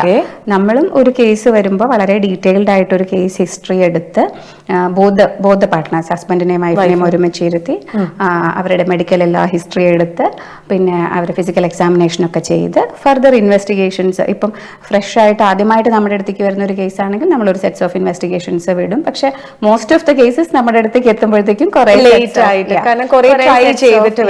സെറ്റ്സ് ഓഫ് റിപ്പോർട്ട്സ് ഉണ്ടാവും. അപ്പോൾ അതിനനുസരിച്ചിട്ടായിരിക്കും എന്താണ് കാരണം. ഫീമെയിൽ കോസസ് ആയിരിക്കാം, മെയിൽ കോസസ് ആയിരിക്കാം, ചിലപ്പോൾ 2 പേരിലും കോസസ് ഉണ്ടായിരിക്കാം, ചിലപ്പോൾ കണ്ടുപിടിക്കപ്പെടാത്ത അൺഎക്സ്പ്ലെയിൻഡ് ഇൻഫെർട്ടിലിറ്റി എന്നൊക്കെ പറയുന്ന കാറ്റഗറിയിൽ എക്സാക്ട് കോസ് എന്താണെന്ന് അറിയില്ല, അങ്ങനത്തെ കേസസും ഉണ്ടാവും. അപ്പോൾ ഇതിനനുസരിച്ചായിരിക്കും ഏത് കാറ്റഗറിയിലാണ് ഇത് വരുന്നത് എന്നതിനനുസരിച്ചായിരിക്കും നമ്മൾ ട്രീറ്റ്മെന്റ് പ്ലാൻ ചെയ്യുന്നത്. ട്രീറ്റ്മെന്റ് സാധാരണ ഹെർബൽ ആയുർവേദ മെഡിസിൻസ് ആവാം. ചില കേസസിൽ നമ്മൾ പഞ്ചകർമ്മ ട്രീറ്റ്മെന്റ്സ് ഇൻകോർപ്പറേറ്റ് ചെയ്യും. പിന്നെ അവരുടെ ഡയറ്റ് ആൻഡ് ലൈഫ് സ്റ്റൈൽ ഒരുപാട് മോഡിഫിക്കേഷൻസ് നമ്മൾ അഡ്വൈസ് ചെയ്യും. പിന്നെ ഏറ്റവും പ്രധാനമായിട്ടുള്ള ഒന്ന് psychological interventions. Yes. Psychological part ആയുർവേദം വളരെ ഭംഗിയായിട്ട് അഡ്രസ്സ് ചെയ്യും, അതിന് വളരെയധികം ഇമ്പോർട്ടൻസ് കൊടുക്കുകയും ചെയ്യുന്നു എന്നുള്ളതാണ് ഒരുപക്ഷെ ആയുർവേദത്തിന്റെ ഒരു സ്പെഷ്യാലിറ്റി ഇതിനകത്ത്. അതെ, മനസ്സിലായി. കാരണം അവരുടെ എല്ലാ ഹോർമോണൽ വാല്യൂസിനെയും ഒക്കെ ഈ ഒരു സ്ട്രെസ് ബാധിക്കുന്നുണ്ടാവും. കുറച്ച് നാള് ഇൻഫെർട്ടിലിറ്റി ട്രീറ്റ്മെന്റിലൂടെ കടന്നു പോകുമ്പോഴത്തേക്കും നല്ലൊരു സ്ട്രെസ് ഉണ്ട്. ഡോക്ടർ, നമുക്കൊരു കോൾ ഉണ്ട്, ഞാൻ അതിനുശേഷം നമുക്ക് അതിനെക്കുറിച്ച് ഡിസ്കസ് ചെയ്യാം. ഹലോ ഹലോ, നമസ്കാരം. നമസ്കാരം. ആരാണ് സംസാരിക്കുന്നത്? ഞാൻ ഡോക്ടർ ദേവി സുമയാണ്. ഡോക്ടർ ദേവി സുമ. അതെ ഡോക്ടർ, നമുക്ക് ഡോക്ടർ ഹൃദ്യ കൂടെ ഉണ്ട്. അപ്പം ഡോക്ടറിന് എന്താണ്, നമ്മൾ വിളിച്ചതിൽ ഒരുപാട് സന്തോഷം. ഡോക്ടർ ഏതിലാണ് സ്പെഷ്യലൈസ് ചെയ്തിരിക്കുന്നത്? ഞാൻ ഡോക്ടറേറ്റ് ആണ്. ഓക്കെ, ഡോക്ടറേറ്റ് ആണ്. ഓക്കെ, അപ്പൊ നമുക്ക് ഇന്ന് ഇവിടെ ഉള്ളത് നമ്മുടെ ആയുർവേദത്തിൽ, അതായത് ഗൈനക്കോളജിയിൽ സ്പെഷ്യലൈസ് ചെയ്ത ഡോക്ടർ ഹൃദ്യ ടി ചന്ദ്രൻ ആണ്. അപ്പൊ ഡോക്ടറിനോട് എന്താ ചോദിക്കാനുള്ളത്? എനിക്ക് ചോദിക്കാനുള്ള നമ്മളെ ലേഡീസിനെ ബേസ് ചെയ്തിട്ടുള്ള ഒരു ക്വസ്റ്റ്യൻ ആണ്. കാരണം നമ്മള് പ്രസവാനന്തരം ഒരു ഡോക്ടർ, നമസ്കാരം ഡോക്ടർ. നമസ്കാരം ഡോക്ടർ. ഗൈഡിക്കാന്ന് പറഞ്ഞപ്പോ എനിക്ക് ഭയങ്കര സന്തോഷം തോന്നി. കാരണം ഒരുപാട് നാളായിട്ട് നമ്മൾ മനസ്സിൽ സൂക്ഷിക്കുന്ന ഒരു സംശയമാണ്. അപ്പൊ അതൊന്ന് നിവാരണം നടത്താന്ന് വിചാരിച്ചു. Thank you for calling doctor. ചോദിക്കൂ. Welcome doctor. ഈ പോസ്റ്റ് പാർട്ടം ഡിപ്രഷനെ കുറിച്ചിട്ടാണ് ഡോക്ടറെ. കാരണം പ്രസവാനന്തരം ഈ സ്ത്രീകളിൽ ഉണ്ടാകുന്ന ഒരു മാനസിക അവസ്ഥയാണല്ലോ അത്. കാരണം ചില കുട്ടികൾ വളരെ യങ് സ്റ്റേജിലായിരിക്കും വിവാഹം കഴിക്കുന്നത്. ചിലർക്ക് വീട്ടിലുള്ള ആ ഒരു ഹസ്ബൻഡ് എത്രത്തോളം സപ്പോർട്ടീവ് ആയിരിക്കില്ല. അങ്ങനെയൊക്കെ പല പ്രശ്നങ്ങൾ കൊണ്ടായിരിക്കണമല്ലോ ഇത് ഉണ്ടാകുന്നത്. അപ്പൊ അത് കഴിഞ്ഞിട്ട് നമ്മൾ തന്നെ ഇപ്പൊ കേട്ടിട്ടുണ്ടല്ലോ, കുഞ്ഞുങ്ങളെ കൊല്ലുന്ന ഒരു ഭയങ്കര ഭീകരമായ ഒരു മാനസികാവസ്ഥയിൽ വരെ എത്തിച്ചേരുന്നുണ്ട് ലേഡീസ്. അപ്പൊ ഇതിന് നമുക്ക് ഈ ആയുർവേദത്തിന് എന്തെങ്കിലും ഇതിന് സൊല്യൂഷൻ ഉണ്ടോ? എന്തെങ്കിലും മെഡിസിൻസോ ട്രീറ്റ്മെന്റോ കൊടുക്കാനായിട്ട് നമുക്ക് കഴിയുമോ? കാരണം ഈ അലോപ്പതിയെക്കാട്ടി നല്ലതെന്ന് എനിക്ക് തോന്നുന്നത് കാരണം ആയുർവേദ ട്രീറ്റ്മെന്റ് ആണ്. ഓക്കെ, ഞാൻ പറയട്ടെ. പറഞ്ഞോ. ഡോക്ടർ, പോസ്റ്റ്പാർട്ടം ഡിപ്രഷൻ ഡോക്ടർ പറഞ്ഞ പോലെ നമ്മളിപ്പോൾ വളരെയധികം കേൾക്കുകയും നമ്മുടെ അറ്റൻഷൻ, ശ്രദ്ധ ആകർഷിച്ചുകൊണ്ടിട്ടുള്ള ഒരു സബ്ജക്റ്റാണ്. പക്ഷെ നമുക്ക് അങ്ങനെ അവയർനെസ് ഉണ്ടെങ്കിലും സത്യത്തിൽ കേസസ് കുറച്ച് വരാൻ പറ്റുന്നുണ്ടോ എന്ന് ചോദിച്ചാൽ ഇല്ല എന്നാണ് എനിക്ക് തോന്നുന്നത്. അവയർനെസ് ഉണ്ട്, പക്ഷെ ഇൻസിഡൻസ് അതുപോലെയോ അതിൽ കൂടുതലോ ആണ് പലപ്പോഴും. അപ്പോൾ ആയുർവേദത്തിന്റെ സ്കോപ്പ് എന്ന് പറഞ്ഞാൽ ഒരു കാര്യം പറയേണ്ടത്, ഇപ്പോൾ ഡോക്ടർ മെൻഷൻ ചെയ്ത പോലെ ഇപ്പൊ കുട്ടികളെ കൊല്ലുന്ന രീതിയിലൊക്കെ ഉള്ള ഒരു മാനസികാവസ്ഥയിലേക്ക് എന്ന് പറഞ്ഞാൽ അതൊരു സിവിയർ വേർഷനാണ്. അപ്പോൾ പോസ്റ്റ്പാർട്ടം ഡിപ്രഷൻ എന്ന, അല്ലെങ്കിൽ moderate to severe postpartum depression അല്ലെങ്കിൽ പോസ്റ്റ്പാർട്ടം സൈക്കോസിസ്, ഇത്തരം കേസുകൾ പലപ്പോഴും അതൊരു ഇമ്മീഡിയറ്റ് മെഡിക്കൽ ഇന്റർവെൻഷൻ വേണ്ട കേസാണ്. അങ്ങനത്തെ കേസസിൽ ആ അവസ്ഥയിൽ അവർക്ക് അലോപ്പതി ട്രീറ്റ്മെന്റ് തന്നെ വേണ്ടി വരും. പക്ഷെ ആയുർവേദത്തിന്റെ സാധ്യത എവിടെയാണെന്ന് വെച്ചിട്ടുണ്ടെങ്കിൽ, അല്ലെങ്കിൽ എനി ഓൾട്ടർനേറ്റീവ് സിസ്റ്റം, അല്ലെങ്കിൽ ഇപ്പൊ യോഗ, ഇതിന്റെ ഒക്കെ ഒരു സാധ്യത എവിടെയാണെന്ന് വെച്ചിട്ടുണ്ടെങ്കിൽ പോസ്റ്റ്പാർട്ടം ഡിപ്രഷനിലേക്ക്, അതായത് ഈ ഒരു ഇത്രയും സിവിയർ ആയിട്ടുള്ള ഒരു കണ്ടീഷനിലേക്ക് എത്തുന്നതിന് മുൻപേ ഇതിനെ പ്രിവെന്റ് ചെയ്യുക, അല്ലെങ്കിൽ അതിന് വേണ്ടിയിട്ടുള്ള എന്താ പറയാ ഫിസിക്കലും സൈക്കോളജിക്കലും ആയിട്ടുള്ള സപ്പോർട്ട്, രണ്ട് ആസ്പെക്റ്റും ഉണ്ട് അല്ലെ. ഒരു പ്രഗ്നൻസി എന്ന് പറഞ്ഞാൽ അതൊരു, അല്ലെങ്കിൽ ഡെലിവറി എന്ന് പറയുന്ന ഒരു മേജർ ഇവന്റ് ആണ്. അത് ഉണ്ടാക്കുന്ന, നമ്മളിപ്പോ ഞാൻ പലപ്പോഴും പറയും, നമ്മൾ പരസ്യങ്ങളിലോ അല്ലെങ്കിൽ നമ്മുടെ ഫോട്ടോഷൂട്ടിലോ ഒക്കെ കാണുന്ന അത്ര ഒരു മനോഹരമായിട്ടുള്ള കാലമല്ല അല്ലേ. നമ്മൾ വളരെയധികം സ്ട്രെസ്ഫുൾ ആയിട്ടുള്ള ഒരു പീരീഡ് ആണ്. അതിന് മറ്റൊരു കാര്യം തന്നെ, അതിന്റെ സ്ട്രെസ്സേഴ്സ് പലതും നമുക്ക് അവോയ്ഡ് ചെയ്യാൻ പറ്റാത്തതാ. അതായത് ഇപ്പോ സ്ലീപ്പ് ഡിപ്രൈവേഷൻ അല്ലേ, നമുക്ക് ഉറങ്ങണം എന്ന് വിചാരിച്ചാൽ ഉറങ്ങാൻ പറ്റില്ല, കിടക്കാൻ നമുക്ക് ഇഷ്ടത്തിനനുസരിച്ച് കിടക്കാൻ പറ്റില്ല. അതുപോലെ കണ്ടിന്യൂസ്ലി ഇങ്ങനെ നമ്മൾ ഇരുന്ന് ഫീഡ് ചെയ്യുന്നു, അപ്പൊ അതുകൊണ്ടുള്ള ഫിസിക്കൽ സ്ട്രെയിൻ ഉണ്ടാവാം. സോഷ്യലി ഉള്ള ഒരുപാട് പ്രഷറുകൾ ഉണ്ട് അല്ലേ, ഒരുപാട് എക്സ്പെക്ടേഷൻസ് ഉണ്ട്. പാല് കുറവാണോ, അതാണോ, കുഞ്ഞുങ്ങളിൽ പല പല പല കാര്യങ്ങൾ അല്ലേ, അല്ലെങ്കിൽ തടി വെച്ചോ മെലിഞ്ഞോ. അപ്പൊ ഇതെല്ലാം ആ സമയത്ത് ഒരു മാനസികാവസ്ഥയിൽ ഇതെല്ലാം വലിയ സ്ട്രെസ്സേഴ്സ് ആയിട്ട് മാറും. അപ്പോൾ എവിടെയാണ് നമുക്ക് സ്കോപ്പ് എന്ന് വെച്ചാൽ, പലപ്പോഴും നമുക്ക് കാണാറുള്ളത് വളരെ പ്ലാൻഡ് ആയിട്ടുള്ള പ്രഗ്നൻസീസ്, പ്ലാൻഡ് ആയിട്ടുള്ള പ്രോപ്പർ ആയിട്ടുള്ള ആന്റിനേറ്റൽ കെയർ, ഈ പറയുന്ന പോലെ കുറച്ച് യോഗ അല്ലെങ്കിൽ ആയുർവേദിക് മെഡിസിൻസ് നമ്മൾ പ്രിപ്പയർ ചെയ്യാണ് ഫിസിക്കലിയും മെന്റലിയും പോസ്റ്റ്പാർട്ടത്തിന് വേണ്ടിയിട്ട്. അപ്പൊ അത് ഉറപ്പായിട്ടും ഇൻസിഡൻസ് കുറയ്ക്കും. പിന്നെ വേറൊരു കാര്യം എന്ന് പറഞ്ഞിട്ടുണ്ടെങ്കിൽ ശരിക്കും പറയുക പോസ്റ്റ്പാർട്ടം വളരെ മൈൽഡ് ആയിട്ടുള്ളതിന് നമ്മൾ പറയാം പോസ്റ്റ്പാർട്ടം ബ്ലൂസ് എന്നാണ് പറയാ. അതൊരു ചെറിയ രീതിയിൽ മിക്ക സ്ത്രീകളിലും ഉണ്ടാവും, പക്ഷെ അത് സാധാരണ രീതിയിൽ തന്നെ മാറിപ്പോവും. അതായത് കുറച്ച് സ്ട്രെസ്സും ഇങ്ങനത്തെ കാര്യങ്ങളൊക്കെ വരും, ടിയർഫുൾ ആയിട്ടിരിക്കുക അങ്ങനെ. അപ്പോൾ ഇതിലൊക്കെ നമ്മൾ സപ്പോർട്ട് കൊടുക്കേണ്ടത് സ്ത്രീക്ക് മാത്രമല്ല, സ്ത്രീയുടെ പാർട്ട്ണർക്ക് കൊടുക്കണം, കെയർ ഗിവേഴ്സിനൊക്കെയും കൊടുക്കണം. അതായത് ഇതിനെ കുറിച്ച് ശാസ്ത്രീയമായിട്ട് അവർക്ക് പറഞ്ഞു കൊടുക്കുകയും ഇതൊരു കുറവല്ല. ഇപ്പൊ പോസ്റ്റ്മോർട്ടം പീരീഡിൽ ഇത്തരം ഫീലിങ്സ് ഉണ്ടാവുന്നത് ഇപ്പൊ പലപ്പോഴും കുട്ടികളെ കെയർ ചെയ്യാൻ പറ്റാത്ത രീതിയിൽ ഉണ്ടാവും. ചിലർക്ക് കുട്ടികളോടൊരു എന്താ പറയാ ഒരു ബോണ്ടിങ് വരുന്നില്ല. എന്താണ് ദേഷ്യം, വെറുപ്പ് അങ്ങനെയൊക്കെ വരുന്നുണ്ട്. അതെ, കുട്ടികളോട് ബോണ്ടിങ് ആവുന്നില്ല എന്നുള്ളത് പല അമ്മമാർക്കും ഭയങ്കര വിഷമം ഉണ്ടാക്കും. എനിക്ക് എന്താണ് എന്റെ കുഞ്ഞിനോട് ശരിക്കും സ്നേഹം തോന്നാത്തത്. അപ്പൊ അത് ചുറ്റിലുള്ളവരുടെ ഒക്കെ സപ്പോർട്ട് അതിൽ ഭയങ്കര വൈറ്റല. ഇപ്പൊ നോക്കുന്നത് അമ്മയാണ്, അല്ലെങ്കിൽ മദറിൻലോ ആണ്, അല്ലെങ്കിൽ ഇവർക്കൊക്കെയും ഒരു പ്രോപ്പർ ആയിട്ടുള്ള അവയർനെസ് കൊടുക്കുക എന്നുള്ളതാണ്. പിന്നെ ജനറലി നമ്മുടെ മറ്റ് ട്രീറ്റ്മെന്റ്സ് ഒക്കെയും സഹായിക്കും. പക്ഷെ ക്ലിനിക്കലി ഡയഗ്നോസ്ഡ് ആയിട്ടുള്ള ഒരു പോസ്റ്റ്മോർട്ടം ഡിപ്രഷനിൽ അപ്പൊ കൊണ്ടുപോയി നമ്മളൊരു ശിരോധാര ചെയ്തത് കൊണ്ടോ മാത്രം അത് സോൾവ് ചെയ്യാൻ പറ്റില്ല. പക്ഷെ ഗ്രാജുവലി നമുക്ക് മറ്റു മെഡിസിൻസ് കുറച്ച് കൊണ്ടുവന്ന് നമ്മുടെ ഇതിലേക്ക് തന്നെ പൂർണ്ണമായിട്ടാക്കാൻ പറ്റും. അല്ല, ഞാൻ പറഞ്ഞത് നമ്മൾ പ്രസവാനന്തരം നമ്മൾ ആയുർവേദ ഇതാണല്ലോ എടുക്കുന്നത്. ഈ പറഞ്ഞ പോലെ വേദും മറ്റു മെഡിസിൻസും ഒക്കെ നമ്മൾ ഉപയോഗിക്കാറുണ്ട്. അപ്പം അതിന്റെ കൂട്ടത്തിൽ നമുക്ക് എല്ലാവർക്കും ഇതുപോലെയുള്ള ആയുർവേദ ഇതിന്റെ ഒപ്പം കൊടുക്കാൻ പറ്റുമോ എന്നാണ് ഞാൻ ഡോക്ടർ ആരും പുറത്ത് പറയത്തില്ല. കാരണം ഇപ്പൊ പാരന്റ്സിനോട് പോലും ചിലര് കൺവേ ചെയ്യാറില്ല. കൊടുക്കാൻ പറ്റും. അതെ ഇപ്പൊ നമ്മുടെ ക്ലിനിക്കിലെ പോസ്റ്റ്മോർട്ടം കെയറിൽ ഉറപ്പായിട്ടും സൈക്കോളജിക്കൽ കെയർ ഒരു വലിയ പാർട്ടാണ്. കാരണം പലപ്പോഴും നമ്മൾ അവരേറ്റവും കൂടുതൽ ആഗ്രഹിക്കുക ആ സമയത്ത് നമുക്കറിയാലോ, ചെറിയ ചെറിയ കാര്യങ്ങളിൽ വരെ ആങ്ഷ്യസ് ആവും. കുഞ്ഞിനെ കുറിച്ച് ചുറ്റിലുള്ളവർക്ക് നോക്കുമ്പോൾ സ്ട്രെയിഞ്ച് എന്ന് തോന്നാവുന്ന സംശയങ്ങളൊക്കെ ആ സമയത്ത് പ്രസവിച്ചു. അപ്പൊ അതിനോട് ക്ഷമയോടുകൂടി ഇടപെടുക, അത് കറക്റ്റായിട്ട് പറഞ്ഞു കൊടുക്കുക, അതെല്ലാം പോസ്റ്റ്നേറ്റൽ കെയറിന്റെ ഒരു വളരെ വളരെ ഇമ്പോർട്ടന്റ് ആയിട്ടുള്ള പാർട്ടാണ്. ഇപ്പം ഈ പറഞ്ഞ പോലെ വേദി കുളിക്കുന്നതോ അല്ലെങ്കിൽ അത്തരം കാര്യങ്ങൾ, അല്ലെങ്കിൽ ഇപ്പൊ മസാജസ് എടുക്കുന്നതോ അതെല്ലാം ഫിസിക്കലി ഫിറ്റ് ആക്കുന്നതോട് കൂടി സൈക്കോളജിക്കലി അവരെ കൺസേൺസിനെ പ്രോപ്പർ ആയിട്ട് അഡ്രസ് ചെയ്യുക എന്നുള്ളത് ചിലപ്പോൾ ജസ്റ്റ് എനിക്ക് മനസ്സിലാവുന്നുണ്ട്, അല്ലെങ്കിൽ ഇന്ന കൺസേൺ ഓക്കെയാണ്, ഇതെല്ലാം അമ്മമാർക്കും ഉള്ള കൺസേൺ ആണെന്ന് പറയുന്നത് പോലും ചിലപ്പോൾ വലിയ റിലീഫ് ആയിരിക്കും. അതെ, മനസ്സിലായി. ഓക്കെ, എന്തായാലും വിളിച്ചതിൽ ഒരുപാട് സന്തോഷം. ക്ലിയർ ആയോ? നമ്മൾ ഡോക്ടർ പറഞ്ഞത് ക്ലിയർ ആയോ? തീർച്ചയായിട്ടും നന്നായി ക്ലിയർ ആയി.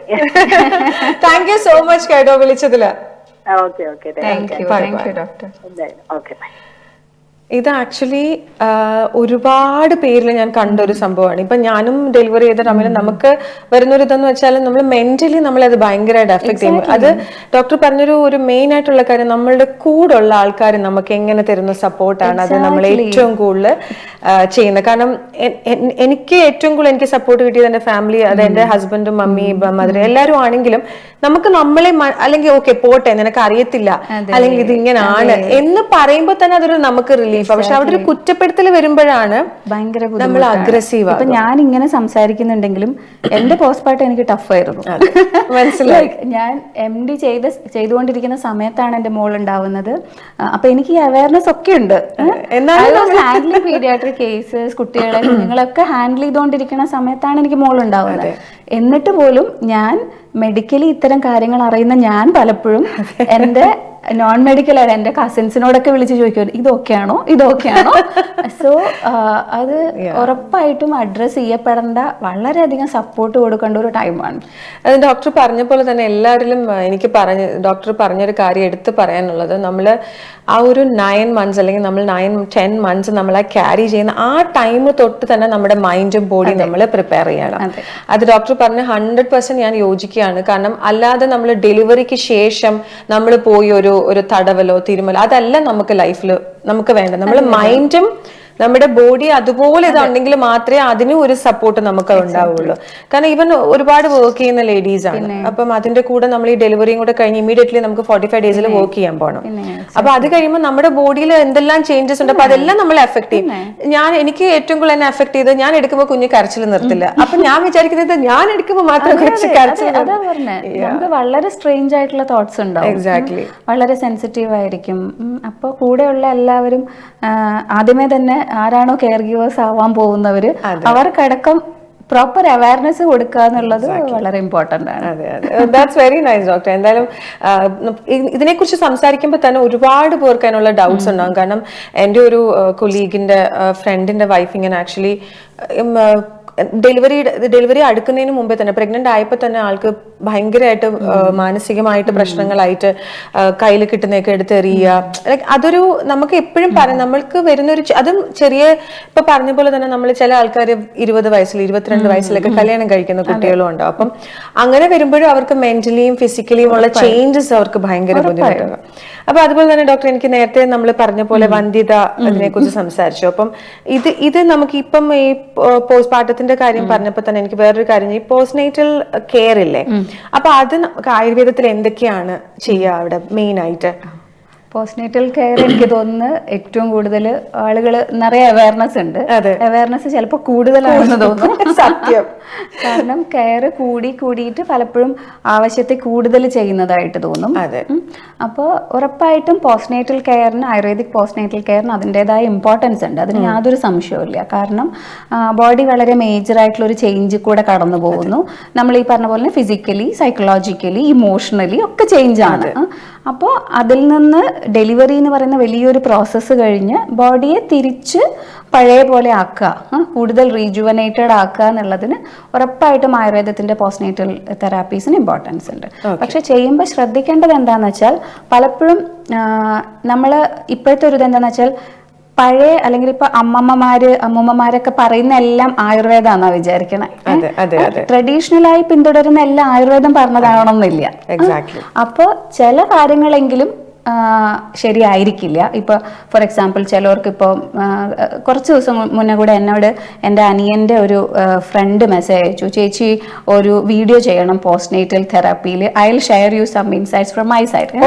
ലൈക്ക് അപ്പോൾ ആള് പറയായിരുന്നു, ഇപ്പോഴും എഡ്യൂക്കേറ്റഡ് ആയിട്ടുള്ള ഒരു ഫാമിലിയിൽ പോലും വെള്ളം കുടിക്കാൻ കുറച്ചേ കൊടുക്കുന്നുള്ളൂ, അല്ലാന്നുണ്ടെങ്കിൽ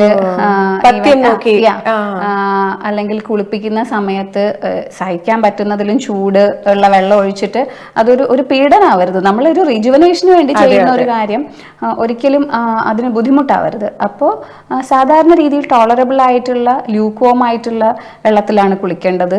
അതുപോലെ ഇപ്പൊ ഈവൻ പോസ്റ്റ്നേറ്റൽ മസാജസ് ഒക്കെ ചെയ്യുമ്പോഴും ഈ ആള് ഇതിന് ഫിറ്റ് ആയിട്ടുണ്ടോ എന്ന് കൂടെ നോക്കിയിട്ട് വേണം തുടങ്ങാൻ. അപ്പോൾ അവരുടെ ഫിസിക്കൽ ഫിറ്റ്നസും കൂടെ നോക്കിയിട്ട് വേണം അതിനനുസരിച്ചിട്ടുള്ള രീതിയിൽ പ്രഷറിലൊക്കെ ഇത് ചെയ്യാൻ പാടും. അതും ഓരോ മർമ്മങ്ങളും കാര്യങ്ങളും ഒക്കെ മസാജ് പോയിന്റ്. പിന്നെ എന്ന് പറഞ്ഞാൽ ഇന്റേണൽ മെഡിസിൻസ് കൊടുക്കുമ്പോഴും ഇപ്പൊ പൊതുവെ കാണുന്ന ഒരു ട്രെൻഡ് പറയും, മെഡിസിൻ നാട്ടിൽ നിന്ന് കൊണ്ടുവന്നിട്ടുണ്ട്. അപ്പോൾ അത് എന്ന് വെച്ചാൽ അതൊരു കിറ്റ് മീൻസ് എല്ലാവർക്കും ഒരേപോലെ കൊടുക്കുന്ന കുറച്ച് മെഡിസിൻസ് കൊടുക്കുകയാണ്. അപ്പോൾ ഡെഫിനറ്റ്ലി ഈ അമ്മയായ ഈ സ്ത്രീയുടെ രീതിക്ക് അനുസരിച്ച്, അവരുടെ ആ സമയത്തെ സിംറ്റംസ് അനുസരിച്ച് അല്ലേ, അതിനൊക്കെ അനുസരിച്ചാണ് നമ്മൾ മെഡിസിൻസ് കൊടുക്കേണ്ടത്. അപ്പോൾ അത് എല്ലാവർക്കും ഒരേപോലെ ആയിരിക്കില്ല ഫോർ ഷുവർ. പിന്നെ ചിലപ്പോൾ ആദ്യ സമയത്തൊക്കെ കുറച്ച് ഡൈജഷനൊക്കെ കുറച്ച് അപ്സെറ്റ് ആവാം. അപ്പൊ നമ്മളെപ്പോഴും അതെല്ലാം ഒന്ന് കറക്റ്റ് ചെയ്ത് കൊണ്ടുവന്ന് ഡൈജഷനൊക്കെ കറക്റ്റ് ചെയ്ത് ഡൈജസ്റ്റീവ് ഫയർ ഒക്കെ ഓക്കെ ആക്കി അങ്ങനെ ഗ്രാജുവലി ആയിരിക്കും നമ്മൾ കൂടുതൽ അങ്ങനത്തെ ഇതിലേക്കൊക്കെ പോവുക. പിന്നെ ക്ലൈമാറ്റിക് കണ്ടീഷൻസ് ഇമ്പോർട്ടന്റ് ആണ്. ഇപ്പൊ നമ്മളെന്ന് പറഞ്ഞാൽ നല്ല ചൂടിലാണ്. ഞാൻ ഒന്ന് കട്ട് ചെയ്യാണ് ഡോക്ടർ, നമുക്കൊരു കോളോട് ഉണ്ട്. ഹലോ ഹലോ ഹലോ നമസ്കാരം, ആരാണ് സംസാരിക്കുന്നത്? നമസ്കാരം, ഞാന് ഡോക്ടർ ലക്ഷ്മിയാണ്. Doctor Lakshmi, thank you so much for calling കേട്ടോ. Thank you. ഡോക്ടർ ആണോ, ഡോക്ടറേറ്റ് ആണോ, എന്താണ്? അതെ അതെ, ഡോക്ടറേറ്റ് ആണ്. Okay okay. അപ്പൊ നമുക്ക് ഇന്ന് നമ്മുടെ കൂടെ ഉള്ളത് ഡോക്ടർ ഹൃദ്യ ടി ചന്ദ്രൻ ആണ്. ഡോക്ടർ നമുക്ക് ആയുർവേദത്തില് ഗൈനക്കോളജി സ്പെഷ്യലിസ്റ്റ് ആണ് ചെയ്തിരിക്കുന്നത്. അപ്പൊ ഡോക്ടറിനോട് എന്താ ചോദിക്കാനുള്ള, സംസാരിച്ചോളൂ ഡോക്ടറിനോട്. നമസ്കാരം. നമസ്കാരം ഡോക്ടർ. പിന്നെ എനിക്ക് 1-2 കാര്യങ്ങൾ അറിയണം. ഒന്നാമതായിട്ട് നമ്മളെ ഇവിടെ UAE ഒരുപാട് കേസസ് വരുന്നുണ്ട്, ലേറ്റ് ആയിട്ട് മാരി ചെയ്യുന്ന. അങ്ങനെ ലേറ്റ് ആയിട്ട് മാരി ചെയ്ത് വരുമ്പോ നമുക്ക് വരുന്ന പ്രശ്നം എന്ന് പറഞ്ഞാൽ ഒരു 40 years അല്ലെ 35 years ഉള്ള പെൺകുട്ടികൾ കല്യാണം കഴിക്കുമ്പോ പ്രഗ്നന്റ് ആവാൻ പ്രയാസപ്പെടുന്നു. അപ്പം അങ്ങനെയുള്ളവർക്ക് എന്തെങ്കിലും ആയുർവേദത്തില് ഉണ്ടോ പ്രതിവിധി എന്നുള്ളത് അറിയണം. ആക്ച്വലി അല്ല ഡോക്ടർ, ഞാൻ ഇപ്പൊ ലക്ഷ്മി ഡോക്ടറിനോട് ചോദിച്ചപ്പോ എനിക്ക് ഓർമ്മ വന്നു, ഞാൻ ചോദിക്കാൻ വെച്ചിരുന്ന ഒരു ചോദ്യം കൂടിയാണ്. കാരണം നമുക്ക് എത്ര വയസ്സ് വരെ കൺസീവ് ആവാൻ പറ്റും? ഞാൻ ഇങ്ങനെ മനസ്സിൽ ഇങ്ങനെ ചിന്തിച്ചു വെച്ചോണ്ടിരിക്കുകയായിരുന്നു. അത് എന്തായാലും ആ ചോദ്യം ഇങ്ങ് പോരട്ടെ അല്ലേ? ഡോക്ടർ അതിനുള്ള ഉത്തരം തരും. എത്ര വയസ്സ് വരെ കൺസീവ് ആവാൻ പറ്റും എന്നുള്ളത് കംപ്ലീറ്റ്ലി പറയാൻ തന്നെ ആളല്ല. പക്ഷെ ഈ പറഞ്ഞ പോലെ ഇവിടെ പ്രത്യേകിച്ചും മാരേജ് ലേറ്റ് ആയിട്ട് സത്യം പറഞ്ഞാൽ ഇൻഫെർട്ടിലിറ്റി കേസസ് വരുന്നതെല്ലാം ഒരു 35 എബവ് ആണ് എനിക്ക് കിട്ടുന്നത്. ഞാൻ എപ്പോഴും ക്ലിനിക്കിൽ പറയും കുറച്ചുകൂടി യങ്ങർ ഏജിലുള്ള ആൾക്കാർ വളരെ വളരെ കുറവാണ് വരുന്നത്. പക്ഷെ ആദ്യകാലത്തെ പ്രാക്ടീസിലൊക്കെ എന്താ പറയാ, ഈ ഏജിലുള്ളവർ വരുമ്പോൾ തോന്നുന്നു ഇതൊക്കെ കിട്ടുമെന്ന് തോന്നുമായിരുന്നു. പക്ഷെ പിന്നീട് അങ്ങനെ കുറെ കേസസ് അങ്ങനെ സക്സസ് വന്നപ്പോൾ ഇപ്പൊ സത്യം പറയാ അത്രയും കൺസേൺ അങ്ങനെ തോന്നാറില്ല. പക്ഷെ ഡെഫിനറ്റ്ലി ഏജ് അഡ്വാൻസ് ചെയ്യുന്തോറും, പ്രത്യേകിച്ച് ആദ്യത്തെ പ്രഗ്നൻസിയുടെ ഏജ് അഡ്വാൻസ് ചെയ്യുന്തോറും അതിൻ്റെതായിട്ടുള്ള ചലഞ്ചസ് ഉണ്ട്. പ്രഗ്നൻസി ആവാനുള്ള ബുദ്ധിമുട്ട് തൊട്ട് പ്രഗ്നൻസിയിൽ ഉണ്ടാവുന്ന ബുദ്ധിമുട്ടുകൾ വരെ അതിന്റെ ഭാഗം തന്നെയാണ്.